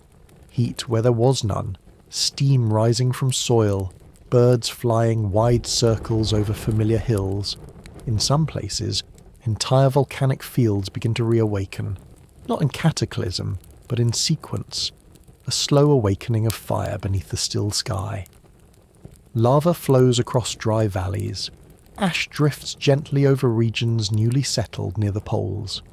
The world, once motionless above, becomes more active below. And beneath the volcanoes the mantle churns differently now. Without rotation, the Coriolis effect, which once added a subtle twist to the flow of molten rock, is gone. Mantle plumes, those rising columns of superheated material, begin to move more vertically. Their paths straighten, their locations shift. The great hotspots that once formed archipelagos, like Hawaii, may grow dormant. New hotspots may form elsewhere, redirected by the changing currents of Earth's internal heat. It's a kind of reorganization. The planet is not angry. It is simply finding a new balance, realigning its hidden systems to fit the shape and weight of its new form. The crust, the mantle, the core, all part of a vast conversation unfolding beneath our feet in tones so slow and deep we cannot hear them. But we can feel them. People living in the twilight zones begin to notice. The ground, once steady, rumbles more often. Old buildings crack. Roads shift. Water lines rupture. New construction techniques are developed, designed not for wind or flood, but for flex. Cities grow lower, more flexible. Underground shelters become more common. Not bunkers, but domed, adaptable chambers, able to bend instead of break. Culture too begins to shift. Stories emerge of the sleeping earth beginning to stir. Some communities interpret the new quakes and eruptions as a kind of planetary breathing. Deep, irregular, ancient. Others see it as memory, the earth remembering its own molten origins. Artists sculpt moving landscapes. Children learn to map seismic patterns like constellations. And yet, even in this geological rearrangement, life continues. Farms adapt. Crops are chosen not only for their hardiness, but for their root flexibility. Architecture takes cues from trees and grasses, designed to sway, to crack without collapsing. Roads are built like rivers, curving, dynamic, tolerant of change. In time, the quakes become part of the new normal, not feared but anticipated. A different kind of rhythm. Not daily, not tidal, not seasonal, but tectonic. A rhythm measured in trembling soil and whispering stone. And below all of it, the core of the earth continues to churn. Not as it once did, but not asleep either. The planet is no longer spinning, but it is still alive. In the next session, we'll return to the surface once more, to a sky that no longer flows, a weather system that has forgotten how to travel. The clouds, once full of momentum, begin to hang in place, and the wind, the ever-present motion, becomes a thing of memory. But for now, let the ground beneath you hum, not loudly, not violently, but in a voice it has always had, even if you couldn't, hear it until the world stopped spinning. The air, once full of purpose, has begun to hesitate. It used to know exactly what to do. Warm air rose, cold air fell. Winds swept across oceans, gathering moisture, weaving clouds. Jet streams looped around the planet like invisible rivers in the sky. Storms were carried from continent to continent, feeding forests, filling reservoirs, carving canyons with patient rainfall. Weather was not just a system. It was motion itself. And motion, as we now know, depended on spin. Without Earth's rotation, the weather forgets how to move. It starts slowly. The jet streams, once racing from west to east, driven by the contrast between spinning equator and cooler poles, begin to weaken. Their energy fades. They meander briefly, like rivers growing shallow, before collapsing into stillness. Without the Coriolis effect to guide them, their curves straighten, then vanish. There is no more global steering, only vertical motion, up and down.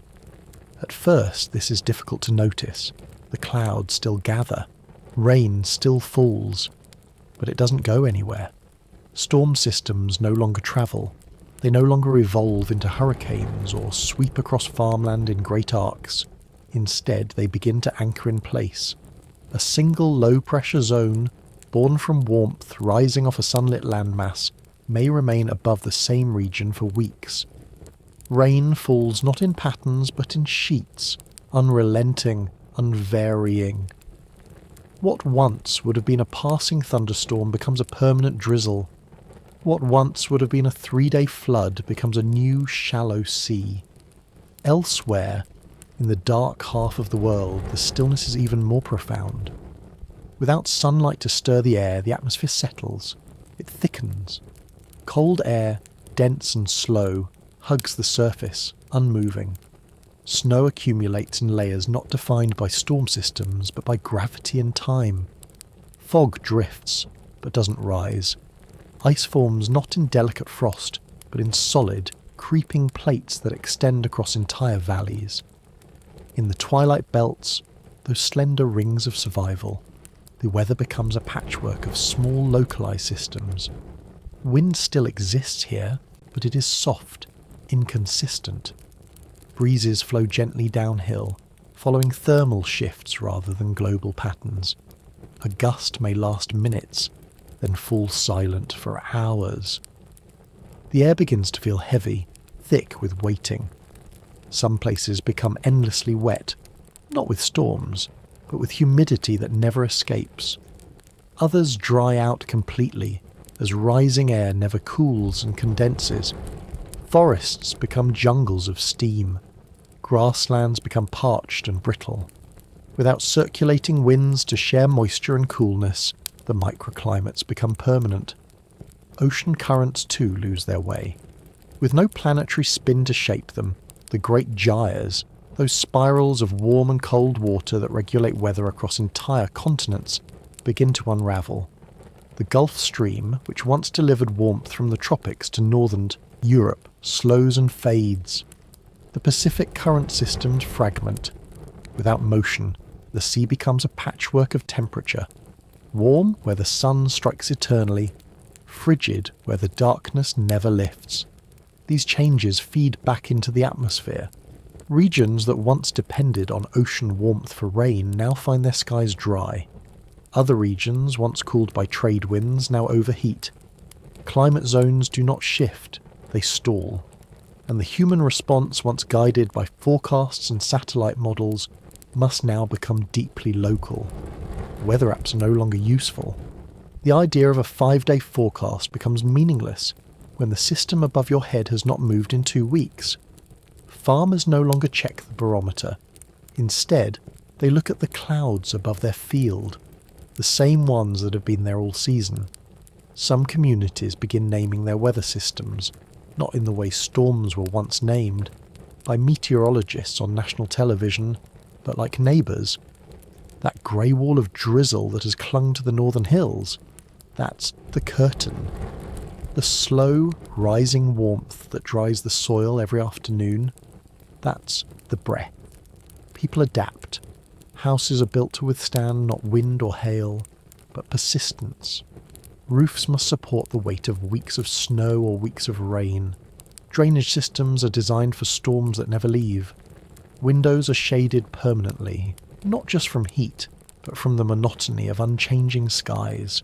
Children grow up without the language of change. They don't know what a passing front looks like. They learn about thunderstorms not from experience, but from old recordings, where clouds used to roll in from the west and thunder would chase across the rooftops. In art and music, weather becomes a symbol of memory. Paintings feature clouds in motion. Novels describe wind as a metaphor for freedom, not fact. Songs echo with references to storms that come and go. Storms that once danced across the map like living things. And in science, meteorology evolves into a new discipline. Not the study of moving systems, but the mapping of static zones.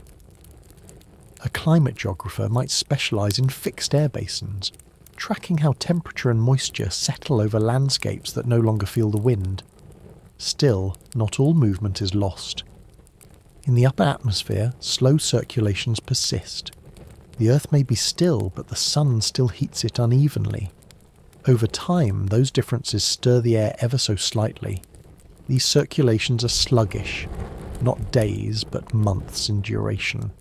They do not bring weather in the old sense, but they carry whispers, subtle shifts in cloud density, minute temperature changes, small promises that the atmosphere still remembers how to respond. And for those who live in the new world, any motion is precious. A breeze that stirs the curtain, a drop of rain after days of dryness, a swirl of cloud that wasn't there yesterday. These moments are noticed, shared, even celebrated, because in a world that has forgotten how to turn, every small movement becomes sacred.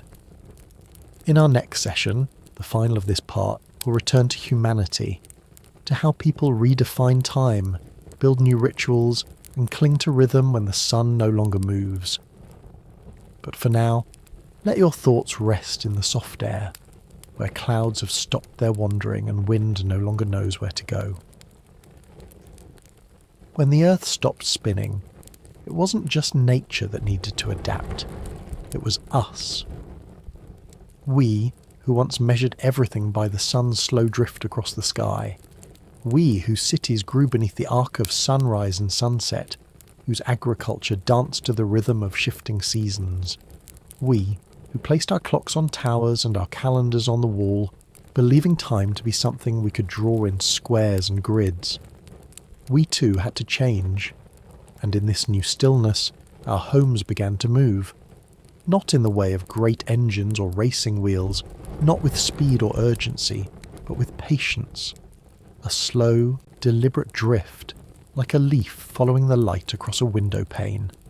In the narrow habitable belts where twilight reigns, not fully day, not entirely night, the sun remains forever perched on the horizon. Yet even in this balance, subtle shifts still occur. Orbital tilts, temperature bands, atmospheric changes. And so, humanity began to follow those shifts. Some cities remained where they were, their buildings reinforced against the heat of eternal day or the chill of perpetual night. These became fortresses of survival, buried deep, insulated, sealed from the outside. They were still, they held their breath. But others chose motion. Across old desert plains and frozen plateaus, mobile cities began to rise, modular, adaptable, and always on the edge of light. The first of them were experimental. Trains converted into living quarters. Conveyor villages mounted on slow, caterpillar-like treads.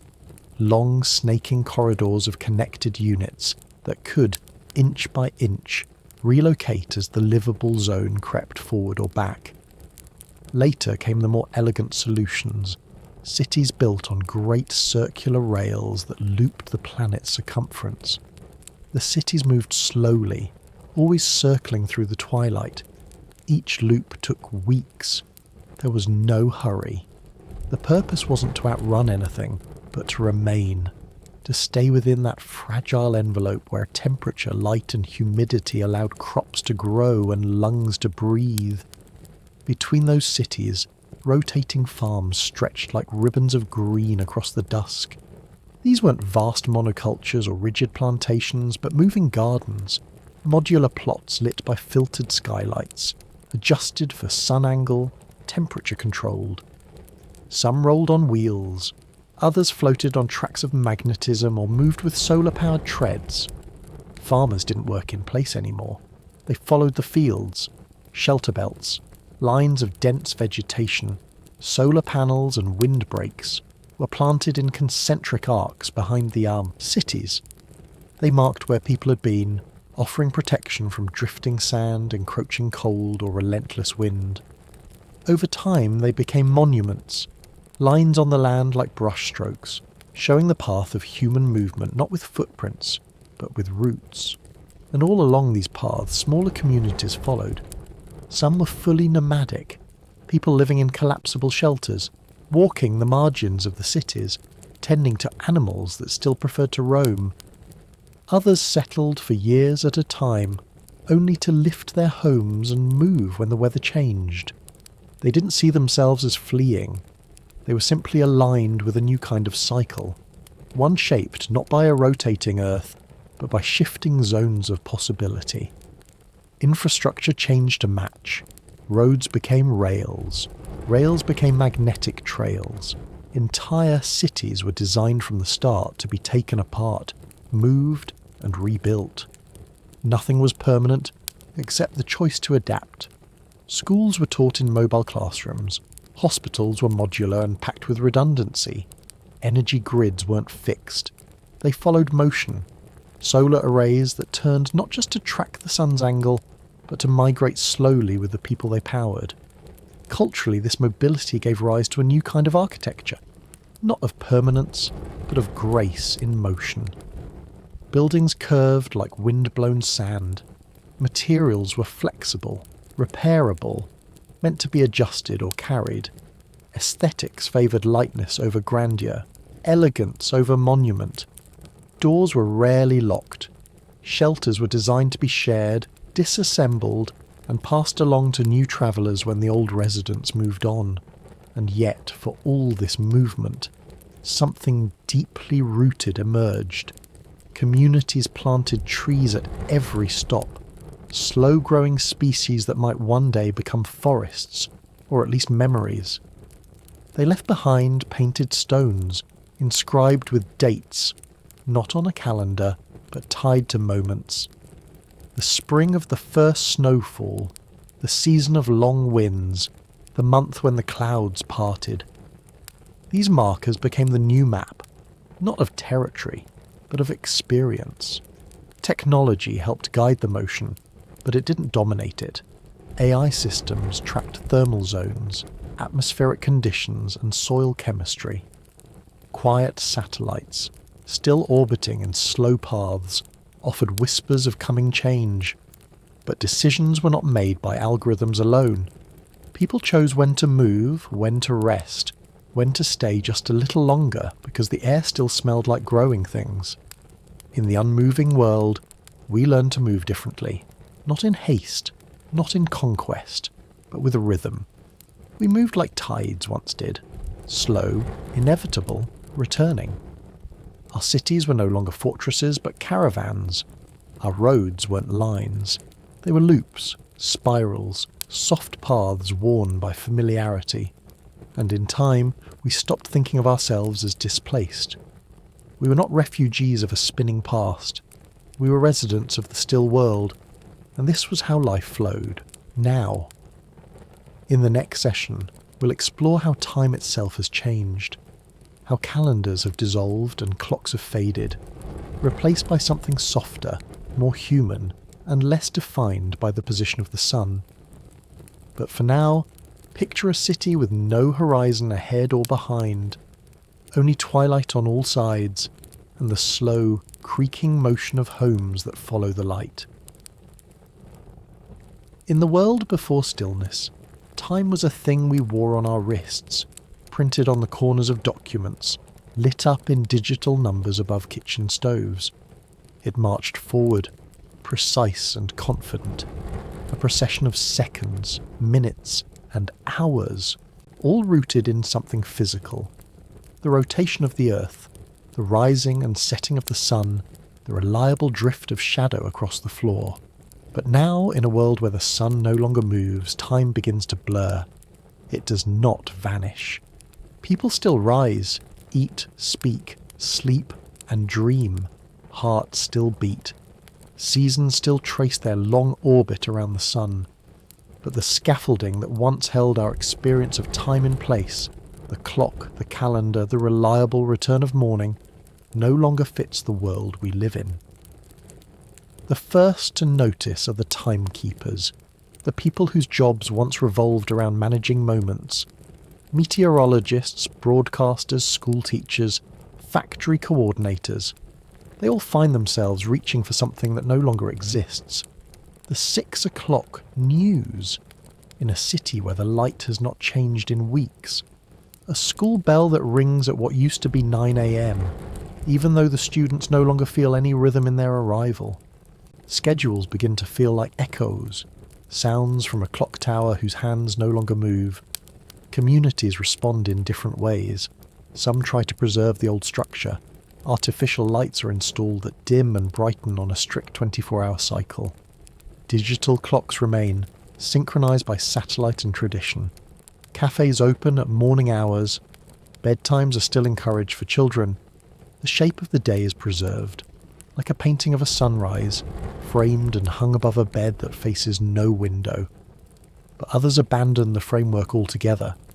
Instead of hours, they speak of wakes. The period after one has risen, however long it lasts. Meals are shared when people feel hunger, not when a number tells them it's noon. Rest comes when it is needed. Work is organised in rotations, not shifts. Some communities mark the passing of time with tasks completed after the second harvest, during the season of roof repairs, when the great rains began. Calendars change more slowly, but they change nonetheless. The old names of days, Monday, Tuesday, Wednesday, lose meaning when no one agrees on which day it is.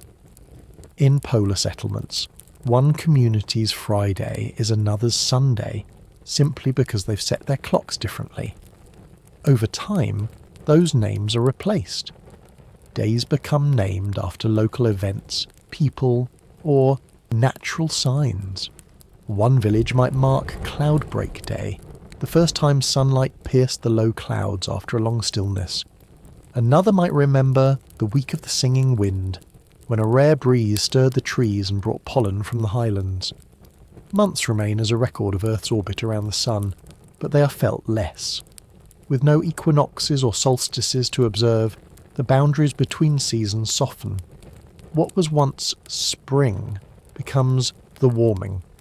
What was autumn becomes the retreat.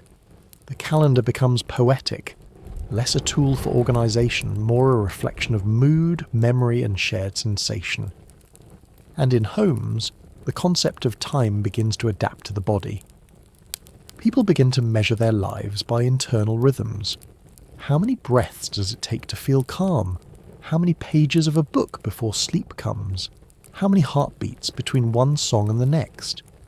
Families develop their own patterns, not dictated by daylight, but by temperament, tradition, and community flow. Technology helps where it can. Smart homes adjust lighting to simulate cycles. Wearables buzz gently when cortisol dips, suggesting a break. Some wear rings that pulse in slow rhythms to help maintain personal schedules.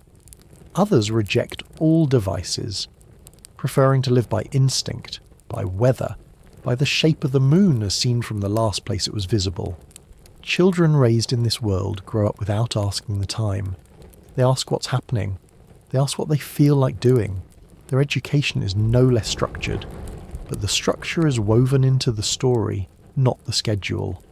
They learn when their minds are sharpest, rest when their eyes grow heavy, and follow projects from beginning to end, not from bell to bell. Religious and spiritual communities create new rituals. Some light candles at intervals drawn from ancient breaths. Others chime bells every 1,000 heartbeats. Pilgrimages take place across weeks that no longer have names, guided not by calendars, but by the growth of certain plants or the migrations of birds. Temples use wind chimes, sunlight filters, or water drips to create a sense of passage, a rhythm that holds space for contemplation, even if time no longer marches forward in measured steps. The very language of time evolves. People begin to speak differently. Not, "I'll see you in 5 minutes," but "I'll come when the tea cools." Not, "Let's meet at 2 p.m," but "Let's meet after the second rest." The past is remembered not in dates, but in conditions. When the clouds were pink, back when we still had frost, the year of the long, still snow. And in all of this, a quiet kind of freedom grows. Without rigid timekeeping, life begins to flow more gently. There is less rushing, less lateness. less guilt for waking late or slowing down. People begin to measure time in presence, not in pace. How long you held a hand, how deeply you listened, how slowly the soup simmered before it was shared. In the next session, we'll see how these new rhythms give rise to something even deeper. New rituals, shared myths, and quiet celebrations of a sun that no longer moves, yet still holds meaning. But for now, let go of the ticking clock. Let time unfold like mist, shapeless, soft, and always arriving. Even in a world without motion, people still reach for rhythm. It is not simply about survival. It is about coherence, about the need to feel part of something greater than one's own thoughts or breath. In the absence of sunrise, of changing weather, of tides and clocks, humanity does not collapse into confusion. It builds rituals, it creates new songs, it carves new grooves into the stillness, not to control it, but to live with it. And so, in cities that slowly move across the twilight, and in villages settled beneath a sun that no longer climbs, a new kind of ceremony begins to take root. The most common is the artificial sunrise. It begins not with bright floodlights but with soft glows. Warm amber lights are embedded in the ceilings of homes, community centres, even streets. Each cycle begins with a low flicker, slowly rising in brightness over the course of an hour. During that time, people wake. Some stretch in silence. Some brew tea or sit in meditation. Some light a candle beside the artificial sun, not because it is needed for illumination, but because it makes the light feel shared, intentional. These sunrises are not coordinated across regions. Each community sets its own schedule. Some begin with music, others with silence. In places where old faiths remain, sunrise prayers return, not to greet a sky that changes, but to preserve the feeling that something begins. At schools, children learn to sing opening songs, soft, slow verses that mark the beginning of a cycle, not a day exactly, just a start. They sing of breath, of plants waking, of the quiet weight of morning light. Sometimes the teacher speaks of the old sunrises, how light used to move across the sky. But for many students, the artificial one is all they've ever known. Workplaces follow similar routines. Shops raise their shades at first glow. Markets hum with quiet music that swells as the artificial sunrise peaks. In some towns, a bell is rung from a high tower, not to signal time, but to remind everyone that they are not alone in this rhythm. It is a shared pulse, even if the world no longer keeps time for them. There are also rituals of collective rest. Without night time, sleep must be chosen. Communities quickly discovered that people slept better when others did too, and so neighbourhoods began to adopt resting hours. Lights dim, voices lower, streets fall quiet. In some places, lanterns glow blue instead of gold, a soft visual cue that now is a time for slowness. Families mark these hours with traditions, a shared bowl of soup, a story read aloud, a game with no winner. Curtains are drawn not to block light, but to create space, a cocoon in which the body is invited to slow down. In the quietest hours of rest, some communities have developed new forms of shared dreaming. These are not literal dreams, but collective experiences designed to feel dreamlike. Story circles gather in shared spaces. One person begins a tale, not read, but improvised, and others add to it, line by line, image by image. The stories are not meant to be remembered precisely, they are meant to be felt. When the tale ends, a soft bell chimes, and the circle disperses in silence. In other places, there are ritual gardens. These are not farms or parks, but symbolic landscapes, carefully tended patches of earth planted with memory.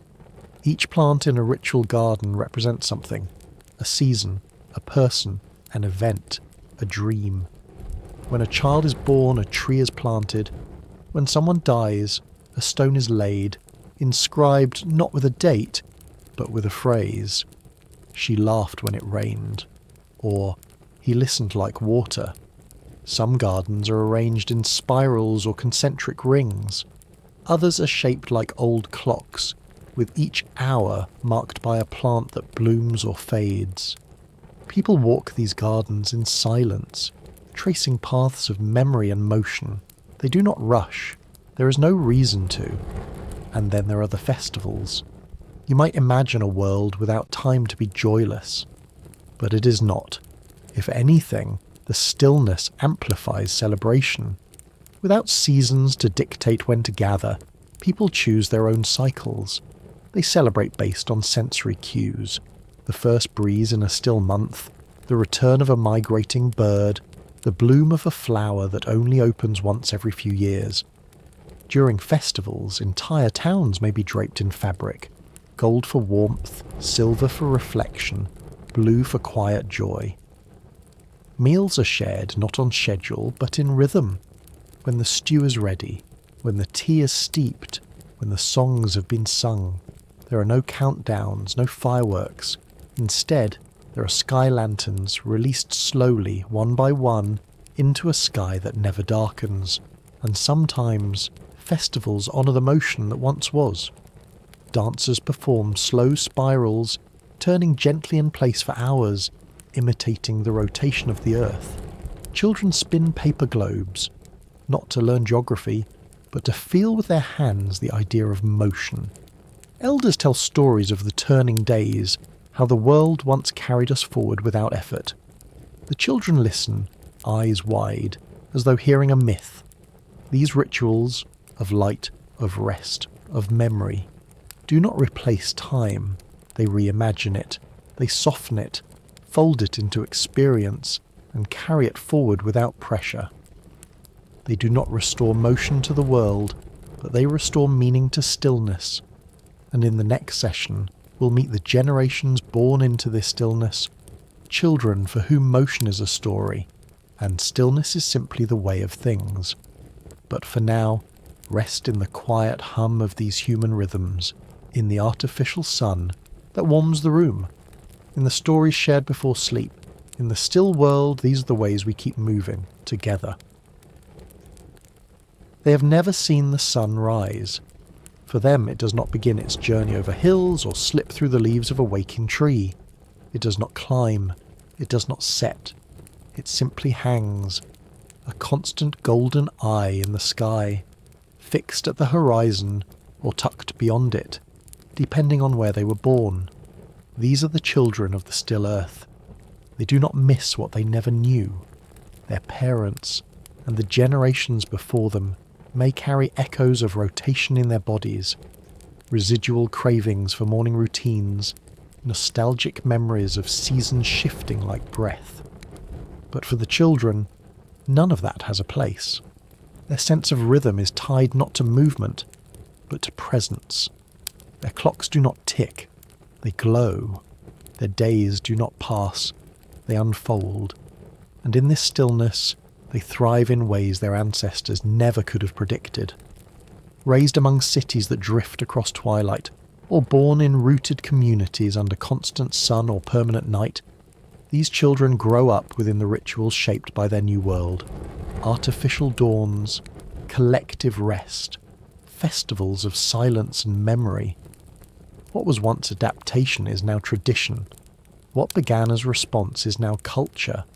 Language, too, begins to change. Words like sunrise and sunset remain, but they lose their literal weight. Sunrise becomes a metaphor for awakening, for starting something new. Sunset is used to describe endings, not because the sky is darkened, but because something has reached its quiet close. Children hear these words in poems and stories long before they ever see them reflected in the world. To them, they are not experiences, they are symbols. Instead, they create new words to describe the subtle tones of still skies, the mood of long light or soft darkness, a blue so steady it hums, a quiet flicker that means rain soon. They give names to phases of stillness, like moods shifting across a familiar face. Their language becomes textured, specific, deeply local. It is not shaped by time, it is shaped by place and by the body. Education, once bound to schedules and bells, flows differently now. Lessons are organised around cycles of attention and energy, not hours. A school day might begin when most children are alert and focused, and end not at a preset time, but when the learning has gently folded in for the day. Teachers use sensory cues, light levels, group tone, even pupil dilation, to guide the rhythm of lessons. Curricula are shaped around the new world. Astronomy is taught with reverence, but also curiosity.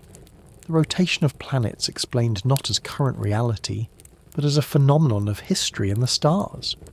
Children are asked to imagine a world in motion. Some find it hard to picture. Others dream about it. Strange, tilting dreams in which shadows move and stars whirl overhead. Mythology blossoms in this generation, not as fantasy, but as cultural memory. Stories passed down from spinning ancestors become the soil from which imagination grows. One tale speaks of a young Earth that spun like a dancer, pirouetting through space, dizzy with the joy of the movement. Another tells of the last sunset ever seen, how people gathered and watched the light grow long, knowing it would never return in quite the same way. These children do not mourn the past, but they hold it gently. Some build games around it, role-playing lives in the old days, pretending to wake with the sun, to rush to school before the sky changed. Others find the old ways strange, even funny. Why did people set alarms, they ask? What was the point of sleeping only at night? Their laughter is not cruel, it is curious. They are not rejecting what was. They are simply growing into something else. Art becomes a new kind of expression. Without the distraction of moving skies, young artists focus inward, on stillness, on nuance. They draw light as it falls in constant lines. They paint skies that do not change, but carry infinite texture. Music becomes deeply rhythmic, meditative, layered in slow repetition. Dance favours subtle shifts, controlled movements, long-held poses that reflect a world without haste. And in their relationships, with each other, with the earth, there is a slowness that is not passive but intentional. These children do not grow up racing through life. They do not count birthdays in candles or measure growth in inches per year. They learn to mark their lives in stories, in gardens, in the depth of conversation. Friendship is not a thing that begins and ends with schedules.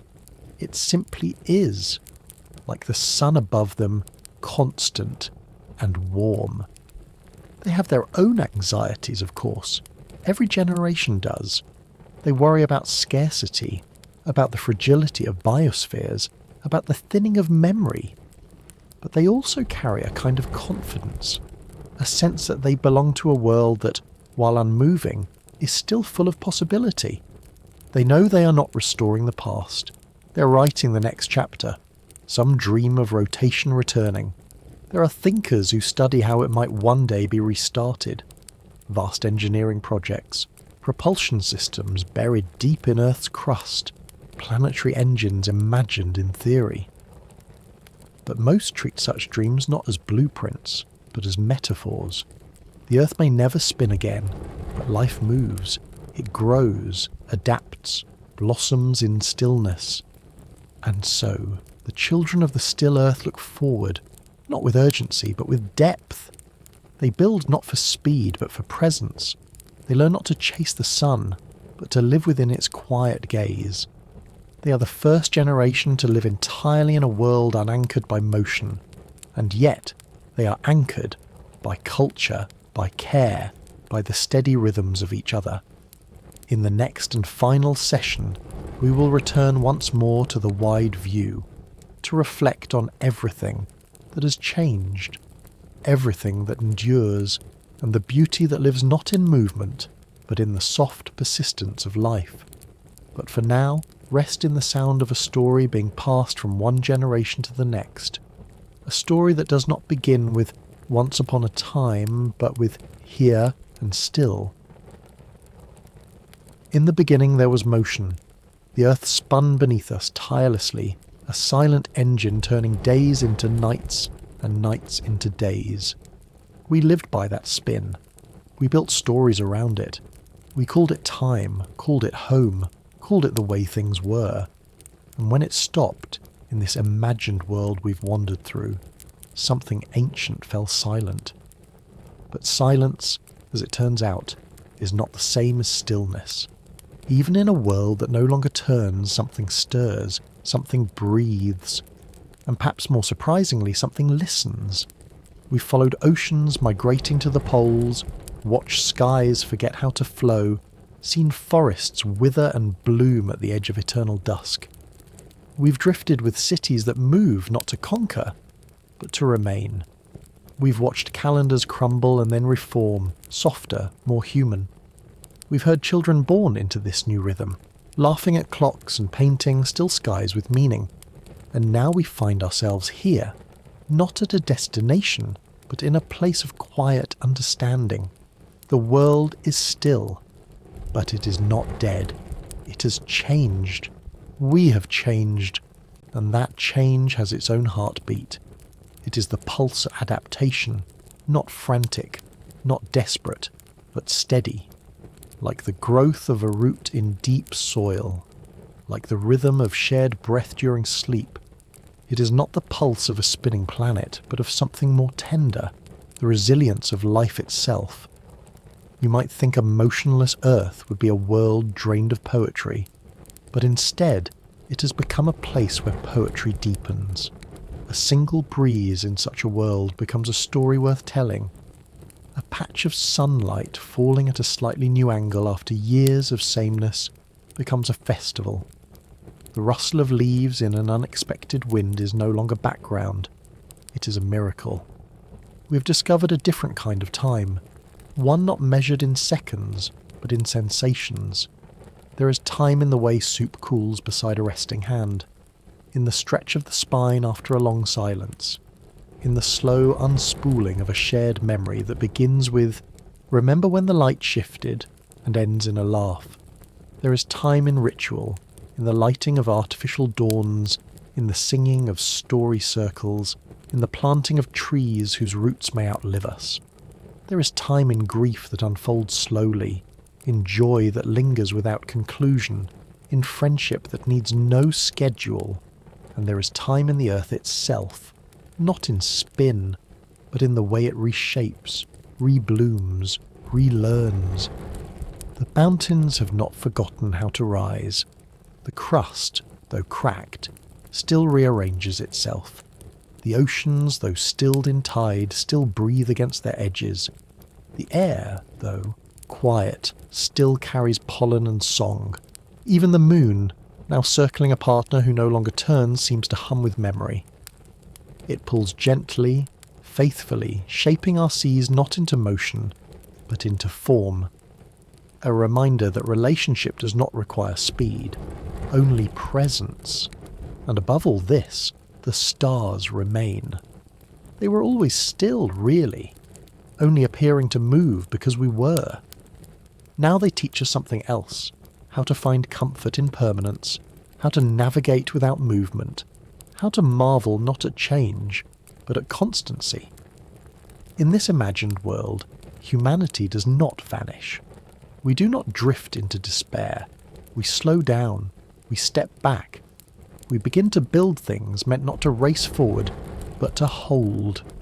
We build homes that listen to weather instead of shielding against it. We write stories that unfold over weeks, not pages. We draw maps of stillness, not of where to go, but of where we are. Some people dream of restoring the spin, of reigniting motion, of returning to the world that was. And perhaps one day, in some future arc of physics or engineering, that dream will find its path. But for now, in this quiet age, the stillness is not an enemy. It is simply a teacher. It teaches us to pay attention to a single blossom that opens in the shadow of perpetual light, to the echo of footsteps in an unmoving forest, to the way children laugh without ever having learned to measure recess in minutes, to the sound of a heart beating slowly, patiently, beneath the ribs of someone who no longer needs to rush. And so we come to the end of this thought experiment, this drifting meditation. We imagined what would happen if the Earth stopped spinning, and we followed that idea not into chaos, but into curiosity. We found destruction, yes, but also quiet beauty. We discovered that nature, given time, reshapes. That humans, given challenge, reconnect. That even in the loss of motion, meaning can arise. You, listening now, may never walk through a city that glides slowly across the horizon. You may never hear a child ask, "What is a sunrise?" as if it were a myth. You may never tend to a garden planted in the shape of an old clock. But you might, even now, notice the subtle rhythms around you.